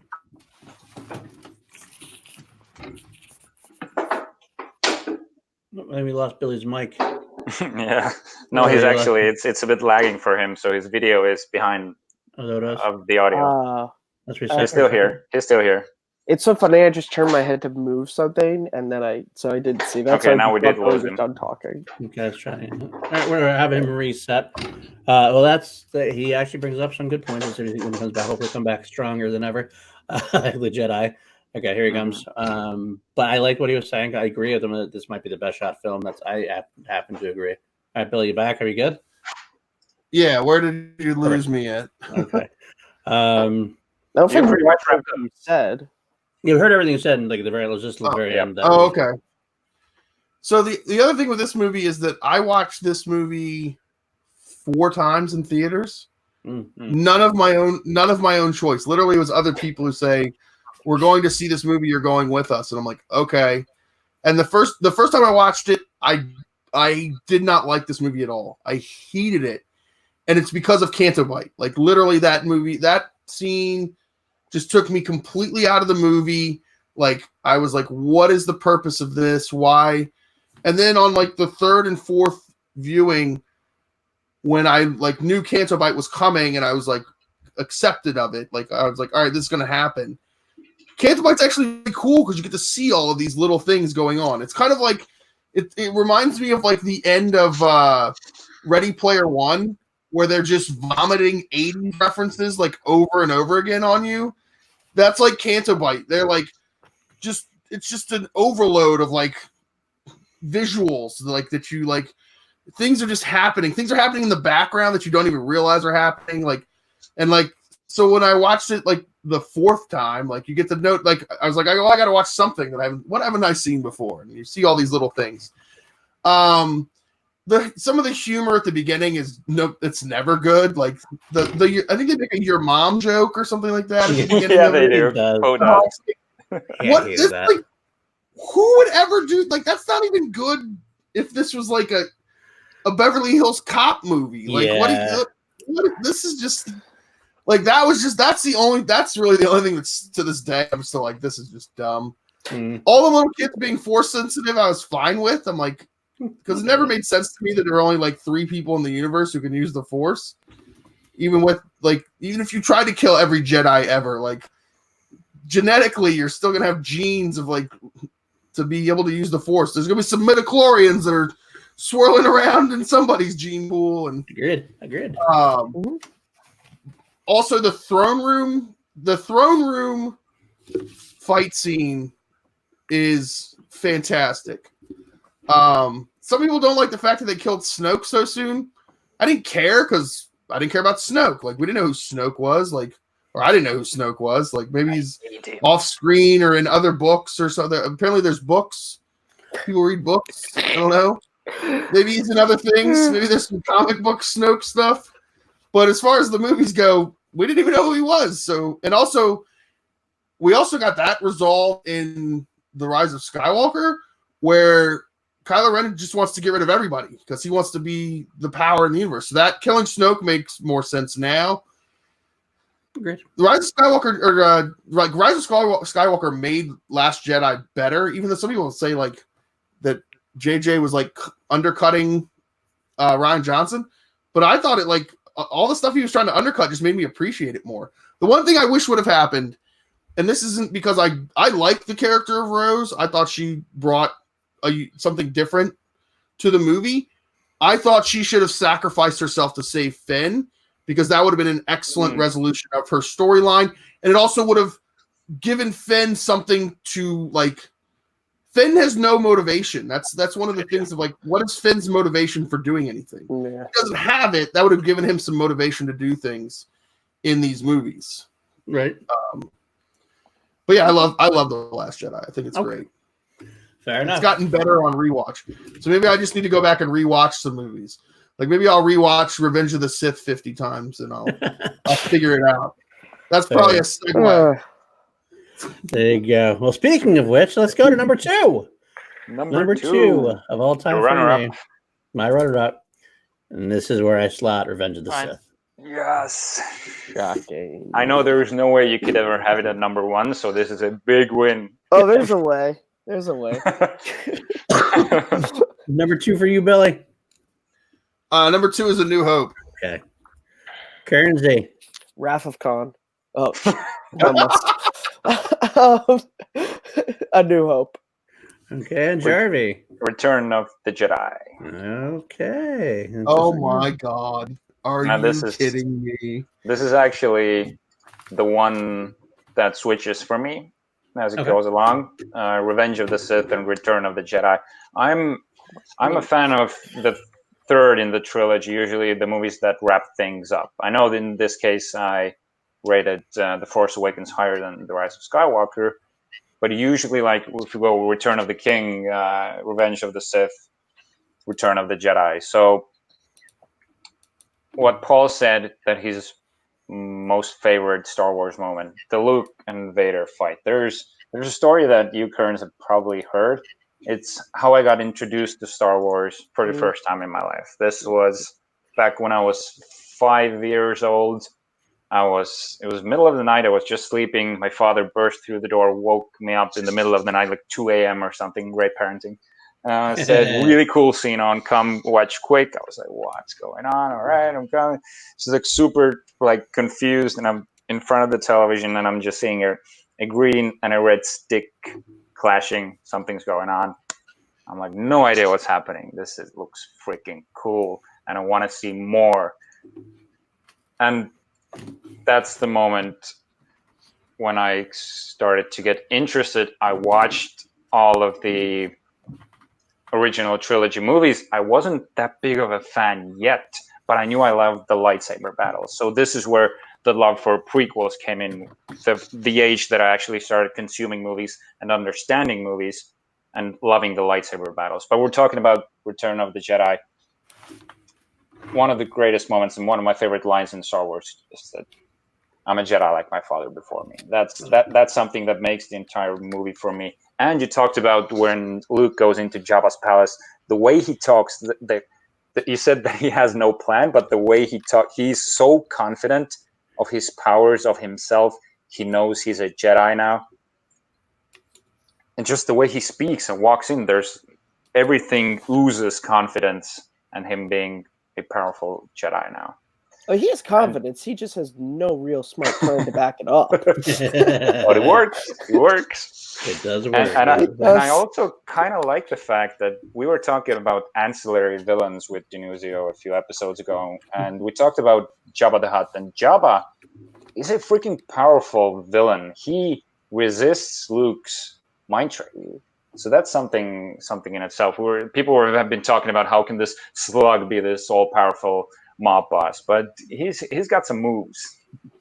Got some moves. I just hate the design change they had, guys. I liked the one from the Marvel comics where he was just like some random alien dude with like a weird mustache. George Lucas and his special editions again, just changing shit. Oh my gosh. Oh my. Well, but yeah, this wraps up this is the best wrap up of well, it's not the best because we haven't talked about my number one yet, but this movie pretty much, as I said, this changes with the first one. It was my first for a while, but now that's changed, and we'll get to it. Okay. Billy, why don't you go on A New Hope for me? A New Hope is, again, it's like like I said earlier, you're either Team Luke or you're Team Han, and A New Hope was like, that's where you realize that Han's like the coolest person in like the Star Wars universe. Like he shoots the bounty hunter. I don't care if he shot first, second, third, or fourth. He shoots Greedo, kills Greedo. That like flips the money to the bartender, like for the mess, like him chasing the stormtroopers through the hallways, and then there's like a bunch of stormtroopers, so he runs back away. Look, we're gonna have company. It's amazing. Like this is like the most Han movie. Like boring conversation anyway. Like I love like everything about this is like she's rich. How rich? Like that's so good. Like there's no mystical force like controlling my destiny. Oh, I love it so much. Like. Go against one thing. Go against Living is Han for me. I gotta actually just interject real quick and say I know I said my favorite moment was Return of the Jedi. This is my second favorite moment was actually in this film when Han returns and Han comes back and saves the day. That Yahoo! and Yeah, what was that on Take Three's list? Like number 7 or something, Billy? something like Freaking. All right, so I don't even Currency, want to talk about that. That was ridiculous. hit me with your New Hope. We'll talk about New Hope. First thing I want to say is this podcast is now longer than the runtime of A New Hope, so we've done something wrong, guys. New Hope, it's 2 hours and 7 minutes. And then Drew might not be happy with us here, but that's No. okay. We'll ask for forgiveness. Guys, they put all 4 of us on a podcast talking about Star Wars. What did you think? Yeah, so A New Hope. Going back to this watch along, technically, Star Wars with Billy and Paul at the last New York event. This movie came on. Billy said something that I never thought, but it's so true. Where he was like, it was the scene when it's R2 and 3PO walking in the desert, and he just turns to me and goes, "Every movie in this scene is classic." I'm like, yeah, it really is. Like every scene you remember. There's not a scene to where if you showed someone a screenshot, they go, "Oh, I don't remember that scene." Like everyone remembers. You show them the trash compactor, they go, "Oh yeah, I remember that." Like as silly as that sounds for a movie to be so ingrained in like not pop culture in a we got to reference every scene every time, but just in like consciousness is not easy to do.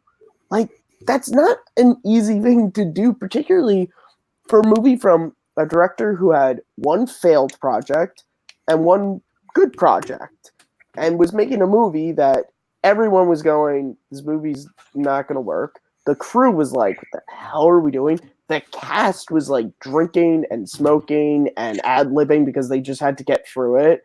The studio was like, Alan Ladd, we're going to shut this movie down because what the hell is Lucas doing? George Lucas had a panic attack and ended up in the hospital because of this movie. And then for it to come out and be not just as good as it is, be as like just this, even though it's not my number one, I think A New Hope, just like what I just talked about with Rogue One, it has everything I love about Star Wars. It has that, to quote another sci-fi movie, that never give up, never surrender sort of notion of even characters like Han, who you're annoyed at him when he leaves. And then you're so happy when he comes back because you're like, yes, that's who you're supposed to be. Luke, this farm boy who just wants adventure and then finds it and finds a joy in the rebellion, and learning that his father was a Jedi and following his footsteps, that there's a greater purpose he was supposed to serve than being a moisture farmer. Ben Kenobi sacrificing his life so that the other heroes can escape. Like this whole sense of, for as small scale as the story is, there's this, as Obi-Wan says, you've taken your first step to a larger world. Like there's this larger world. But this movie is so complete and so perfect and so wonderful. And it's a movie that I can't not smile when I get to the end with that medal ceremony. I can't not smile.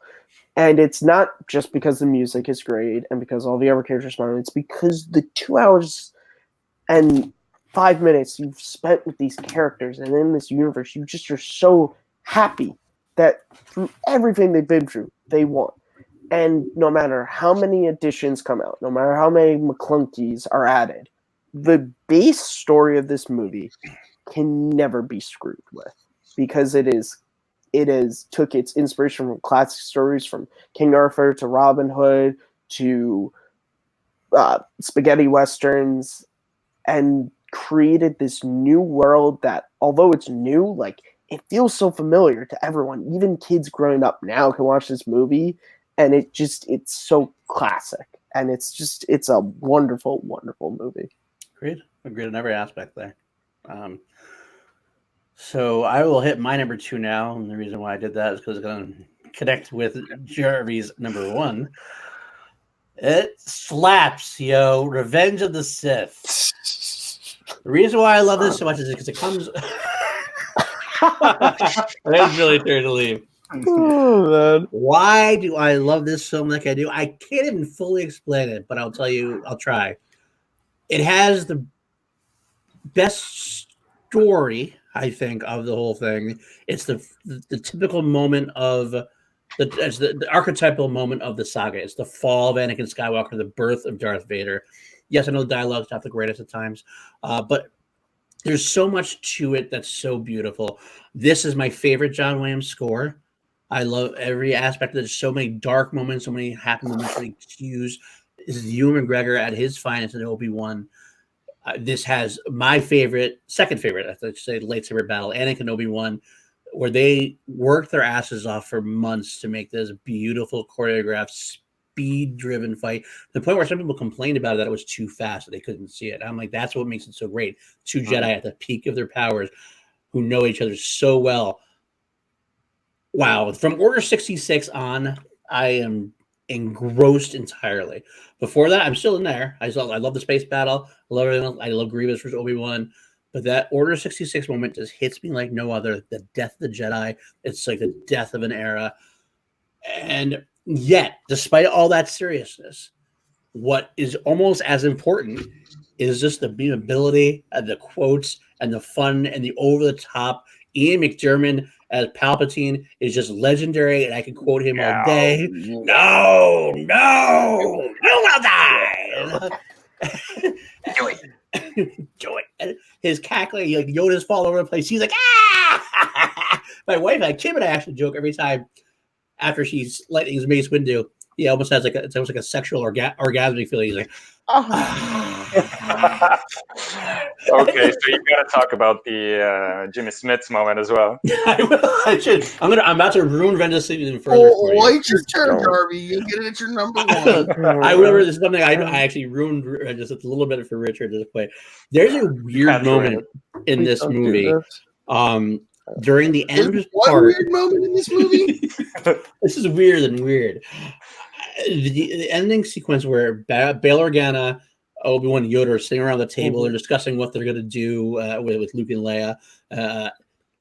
Bail has this moment where he's like looking off in the distance and he's like, "We'll take the girl. We always loved the baby girl. She'll be loved." And this real, like, creepy pedophile like look in his eyes. It's a millisecond. It's a millisecond of like a rolling of his tongue, and then all of a sudden it's almost like he gets caught. She'll be loved. And to this day, Kim and I laugh entirely too hard at it, and I know that's not what you want in a home family movie, but regardless, it's all part of the thing. What I love about it, I love every aspect of the film. It's because he didn't want to really outstate to Obi-Wan and Yoda that he's sterile. That's why they could never have a girl. Okay? Couldn't be sure. We'll go into that. That's couldn't do it. You believe it? He didn't want to say it outwardly, so he was like, "Oh shit, she's gonna be loved. There's no reason. We just never had time because being a senator takes a lot of time. Hey, did you guys see the game last night? That's exactly what it is. It's the Bears, right? Hell of a team. We lost Billy. We did lose Billy. That's okay. We lost Billy. I mean, I'm moving Revenge of the Sith to number 11. The only part of the Sith that I wish happened more was that one of the scenes was cut. I wanted to see. There's a scene that was written that Qui-Gon was going to speak to Yoda, and that would have just tied it up even Well, the scenes in there, they just didn't put its dialogue. That scene when Yoda has his eyes closed and Bail tells... that was... I wish they would have had that in there. Just look how much fun you're having discussing this movie. How can this not be number one? That's what it is. It's a lot of fun. It's got important, serious moments in the saga. It's so much fun. A hero gets his arm and legs chopped off and left to burn by his brother. It's fun. How's that not fun? It's like Chuck E. Cheese, man. We all know what our number ones are. Obviously, because there's only one film left. Obviously, the three of us besides Jarvie are going with Empire Strikes Back. So why don't we go with Richard and watch you take it from me? Just keep talking. You go. With me. It's just and what Kearns just said. It's a fun movie, but we get like Anakin's downfall. It's also the most emotional Star Wars movie ever made. It's got all the fun moments. It's got the silly moments, and until Order 66 happens, it's the most heartbreaking Star Wars movie. And just like you said, when Order 66 happens, everything goes down. The way Yoda reacts, the way he falls to his cane falls down, that's exactly how everyone is feeling at that moment, and even stronger than that. And the Obi-Wan versus Anakin fight. I can't talk enough about it. People have been talking that the Rise of Skywalker finally, like, okay, we've gotten that before, that the Force powers were finally integrated into the fighting. I loved when Anakin and Obi-Wan they just swing their lightsaber, not even clashing, and just go like the Force push moment. That is silly. It was fun. There's so many things that I'm just forgetting, but I think, Kearns, you said it. It's got one of the better endings of a Star Wars movie, and people say that it's a sad ending. For me, it's very bittersweet. But at the very end, exactly the moment when Lars and Prue, that's right, are holding Luke. That's one of the most hopeful moments in the entire saga, I feel like, because we've gotten all that loss just before, but we're still ending this on a very positive note. Mm-hmm. I agree. And the fact about Hayden Christensen, people hating on him in Attack of the Clones, I feel like the first time we see him in the space battle with Obi-Wan, he's got the longer hair. You can feel he's taken some of the criticism. He's toned down the whininess. He's more grown up. He's more powerful, and he's more balanced. So I love everything about him when he's on the light side, when he's a Jedi. Everything is so. He evolved as a character like that. Anakin was supposed to be, because when he was an apprentice, he always thought he was better than he actually was. He felt like he was being held back. But we've now spent a span of time. There's been an entire war where he's become a commander and a general. He's going to age up and grow into the Jedi Knight that he is in that movie. It's called arcs, people. George Lucas knows how to do them if you just, pay attention and don't just spout Plinkett stuff. And that's what Obi-Wan says. One of my favorite moments when they're just having conversations is Obi-Wan and Anakin talking. Obi-Wan says to him, "You've become a far greater Jedi than I have ever hoped to be, but be patient." That was the final conversation between them before they went. And my favorite part of that scene is that it literally ends with foreshadowing, because Obi-Wan is in the light and Anakin's in the dark. And also Mace Windu. Yeah, George Lucas is a terrible director. He doesn't understand anything, right? Right. You know what I want to throw in there? By the way, the other sequence I love too, when Obi-Wan goes to Padme and tells him, one of my favorite scenes, and when trying to get that information out of it, and it's heartbreaking. When she realizes what's happening, she says, "You're gonna kill him." And he goes, "You've become a very great threat." And then at the end, when he goes, "Anakin's the father, isn't he?" I'm so sorry. Sorry. Oh God! Also, how can we get the Opera House scene? We can't not talk about how fucking amazing that scene is. And that is when Palpatine has been, for the last couple of years, he's been doing this with the fishing reel with Anakin. That's when he just yanks him and he's on his side. Absolutely. Once he tells that story, and it's the music. God. It's so cool. He talks about cheating death, and finally in The Rise of Skywalker, people keep talking, everything that happened in the OT kind of feels pointless because he's back. That's exactly what he's talking about, to cheat death. There's ways of the Sith where he can cheat death and bring him back. Because he was back as, he wasn't a Force ghost. He was actually in his body. He was back in The Rise of Skywalker. I don't remember the exact line, but it's... Dark side of the Force is pathway to many abilities. Some consider to be unnatural. Oh, you mean kind of like coming back from the dead? Yeah, that's a bit unnatural, isn't it? So that is Revenge of the Sith. It slaps. That's where we're going with. So now we'll move on to a subject where Billy will be back in the conversation, because he's actually does like this movie. I sat here for 2 hours and 23 minutes for you to have Revenge of the Sith as your number one movie, and you to have it as your number two movie. You're welcome. Where am I? What am I doing here? The fact that anybody does not have Empire Strikes Back, I would have accepted Return of the Jedi as your number one, but for it to be not Empire Strikes Back, Empire Strikes Back is it is Star Wars. That's the Star Wars movie. It's the best movie. It has the best sequences, the characters are now fully fleshed. We know who they are. We know their motivations. Everything on Hoth is that's the best battle scene in any Star Wars movie. I don't care what you say. The Hoth battle scene is fantastic. We also get Luke, getting the Abominable Snowman still getting work. I like to see that, sweet. Like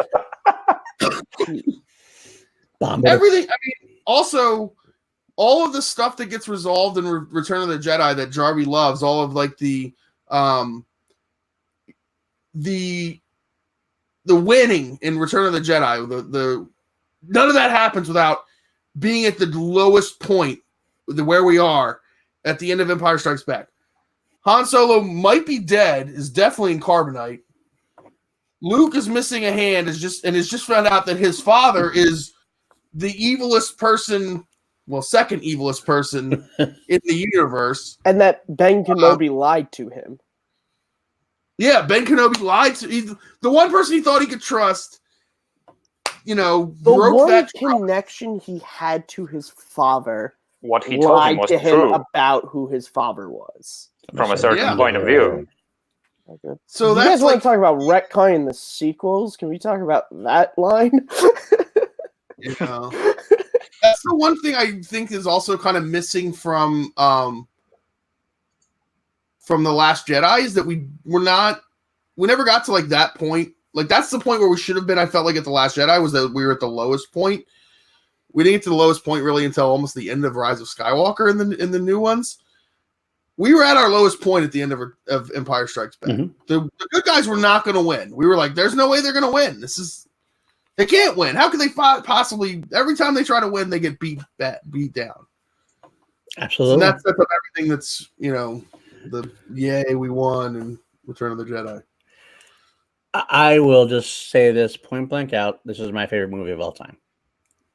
Of any movie, not Star Wars. This is the one. Revenge of the Sith is my number 2 of all time. Not kidding. That's great. That's awesome. I love it. I love it. I love it. Empire Strikes Back to me is exactly what Billy has said. It was the first time. I mean, maybe it's because I'm a kid. I mean, because I was a kid growing up. It was the first movie I ever saw in the movie theater. I don't remember much of it because I was young. All I really remember from my first viewing was being scared shitless of Yoda when he goes, and he's like, "Oh, you will be. You will be." That's scared the shit out of me. God, stranger danger, Luke. I was like, "Oh God, Luke, run! Run, Luke, run!" I know that's a movie, but I love the aspect that this is the first time when I finally saw a story where the bad guys won. The end of the film, like you said, we're at the lowest point. No, there's no happy ending here. There's the maybe hope that Lando and Chewie are going to go find Han, but Luke just got his ass kicked. He lost his hope. He lost his belief in his father figure. He lost his actual father. His father's Space Hitler, basically, and he's got nothing. he's got nothing to cling on to at this point. And it's like that's the end of the movie. Wow. It's got some great visuals. Again, the Hoth battle is in there, and that is a phenomenal battle. You have Cloud City, some great visuals there. You have the smoothest motherfucker in the planet, Lando Calrissian, coming in. Lando Calrissian. Colt 45. Got Han and the Falcon, and the Broken Falcon. Those are some of my best ones. And I love the context of Han and Lando. Like both, like when the hyperdrive fails, it's not my fault.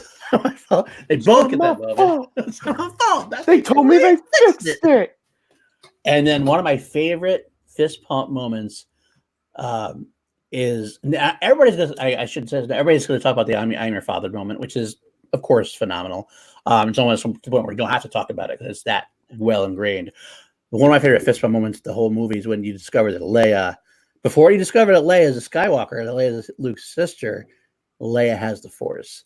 Luke reaches out to her, and she has that moment of, and the Force theme plays, and it's just I get chills every time I watch it. Leia turns around and tells Leia to turn around, and Leia's like, wow. It's such a great moment in the saga. And that's the best part of the film is that there's so many of those moments in this film. The whole film is basically moments like that. Can I just say a few Han moments that are awesome that I forgot to mention? I love you, I know. That's one of them. Han using a lightsaber, which I freaking love that he used lightsaber, and the moment he says, "They never even asked me any questions." I love that line. That moment is so great, and I don't think when you're a kid you understand, but when you get older, you're like, Mhm. no, Vader never intended. The whole purpose of that was to torture Han, so because Vader knew Luke would get the visions. Right. Like Yep. he tortured Han just to get Luke to come to him, and you're like, that is why Vader is like the greatest on-screen villain in that movie. I guess I'll from here. One last thing. I want to mention. Oh yeah, sorry. One That was thing I do have one more thing, and I did like. I am all for. I am Team Lando. So many people get on Lando's case for like betraying Han there. All I gotta say is, what the fuck are you gonna do if Lord Darth Vader's there saying he's taking in your face? I'm taking Han Solo. I'm taking Princess Leia. You're gonna say no to him? Good fucking luck. But yet he lets Han and Leia go or get taken, and then he works afterwards to get them back anyway. Gets Lobot, he breaks them out. So at the end of the film, Lando is like one of the biggest heroes of the saga at that point. What people don't realize is that, and again, it's never explicitly said, but like one, Lando was told that only Han was going to be taken. Chewie and Leia were going to be left with him. You also have to realize Vader. The conversation was probably, I'm taking Han Solo. I'm going to murder you and every man, woman, and child on this planet. If you say I will kill them all if you do not let me take this one guy. Of course, Lando, to quote another sci-fi series, the needs of the many outweigh the needs of the few or the one.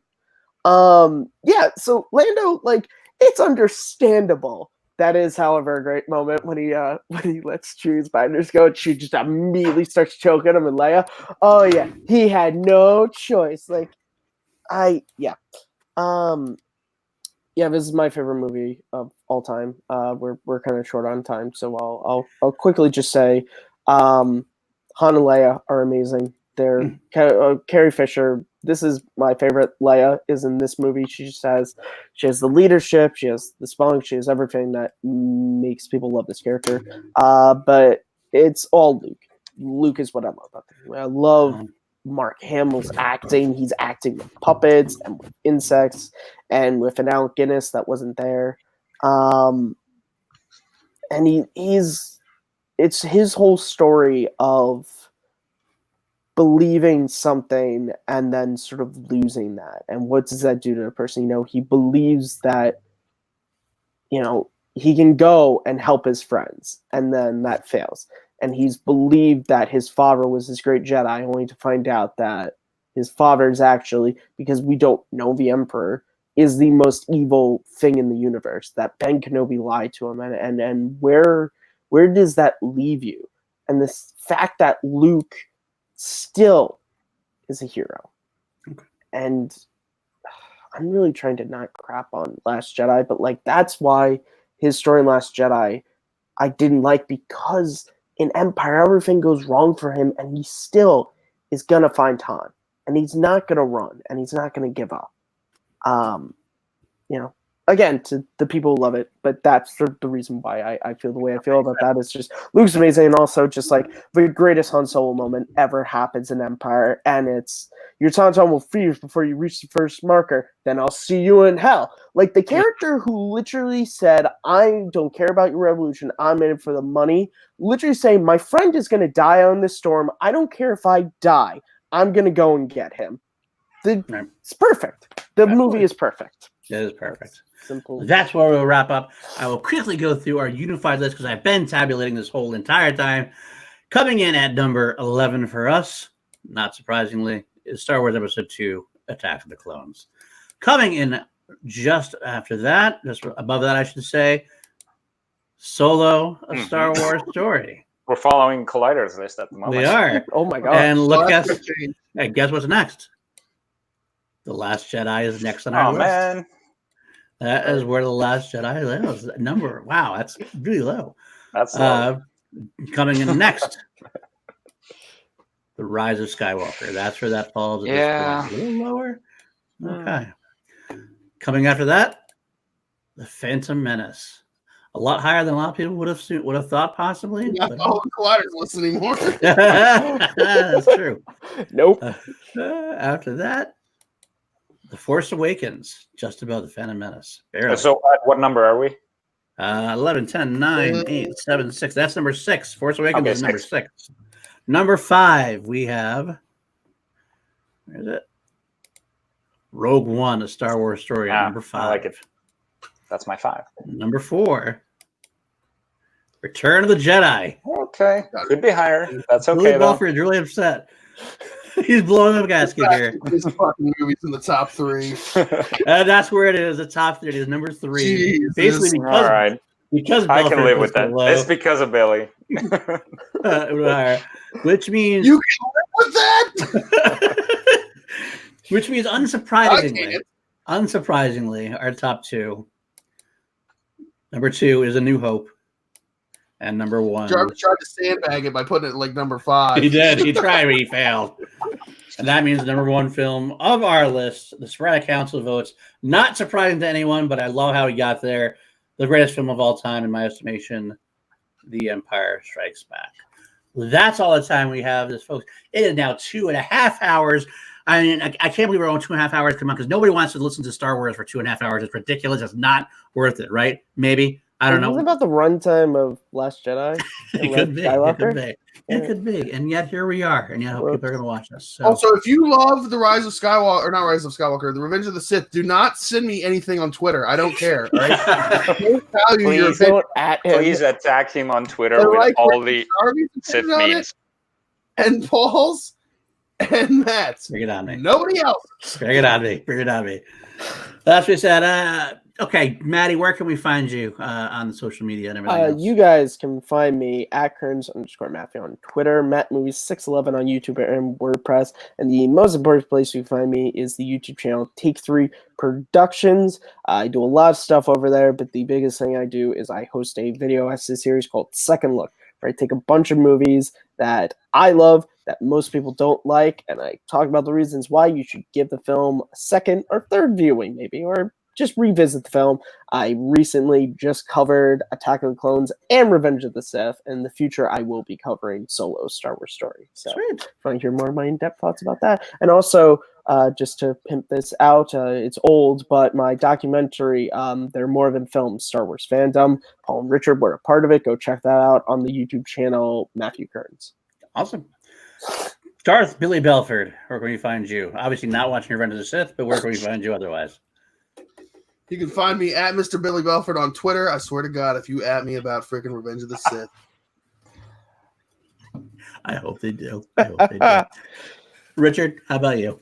Richard Eric with a K Jarvie on Facebook and Instagram. Go follow Action Industries and watch our other episodes of Class Action. They're way shorter. They're way more segmented, but this was a very special episode. I had so much fun talking Star Wars with you guys. Me too. I had a great time. This is amazing. It is, again, like we do a weekly show here, Class Action, a lot of different format.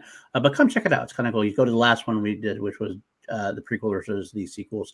It's kind of a cool concept. We basically take a movie, review it, and then we use that review to inspire a battle between two things, a lawsuit where we take 5 categories and we pin them up against each other and come up with the victor, so to speak.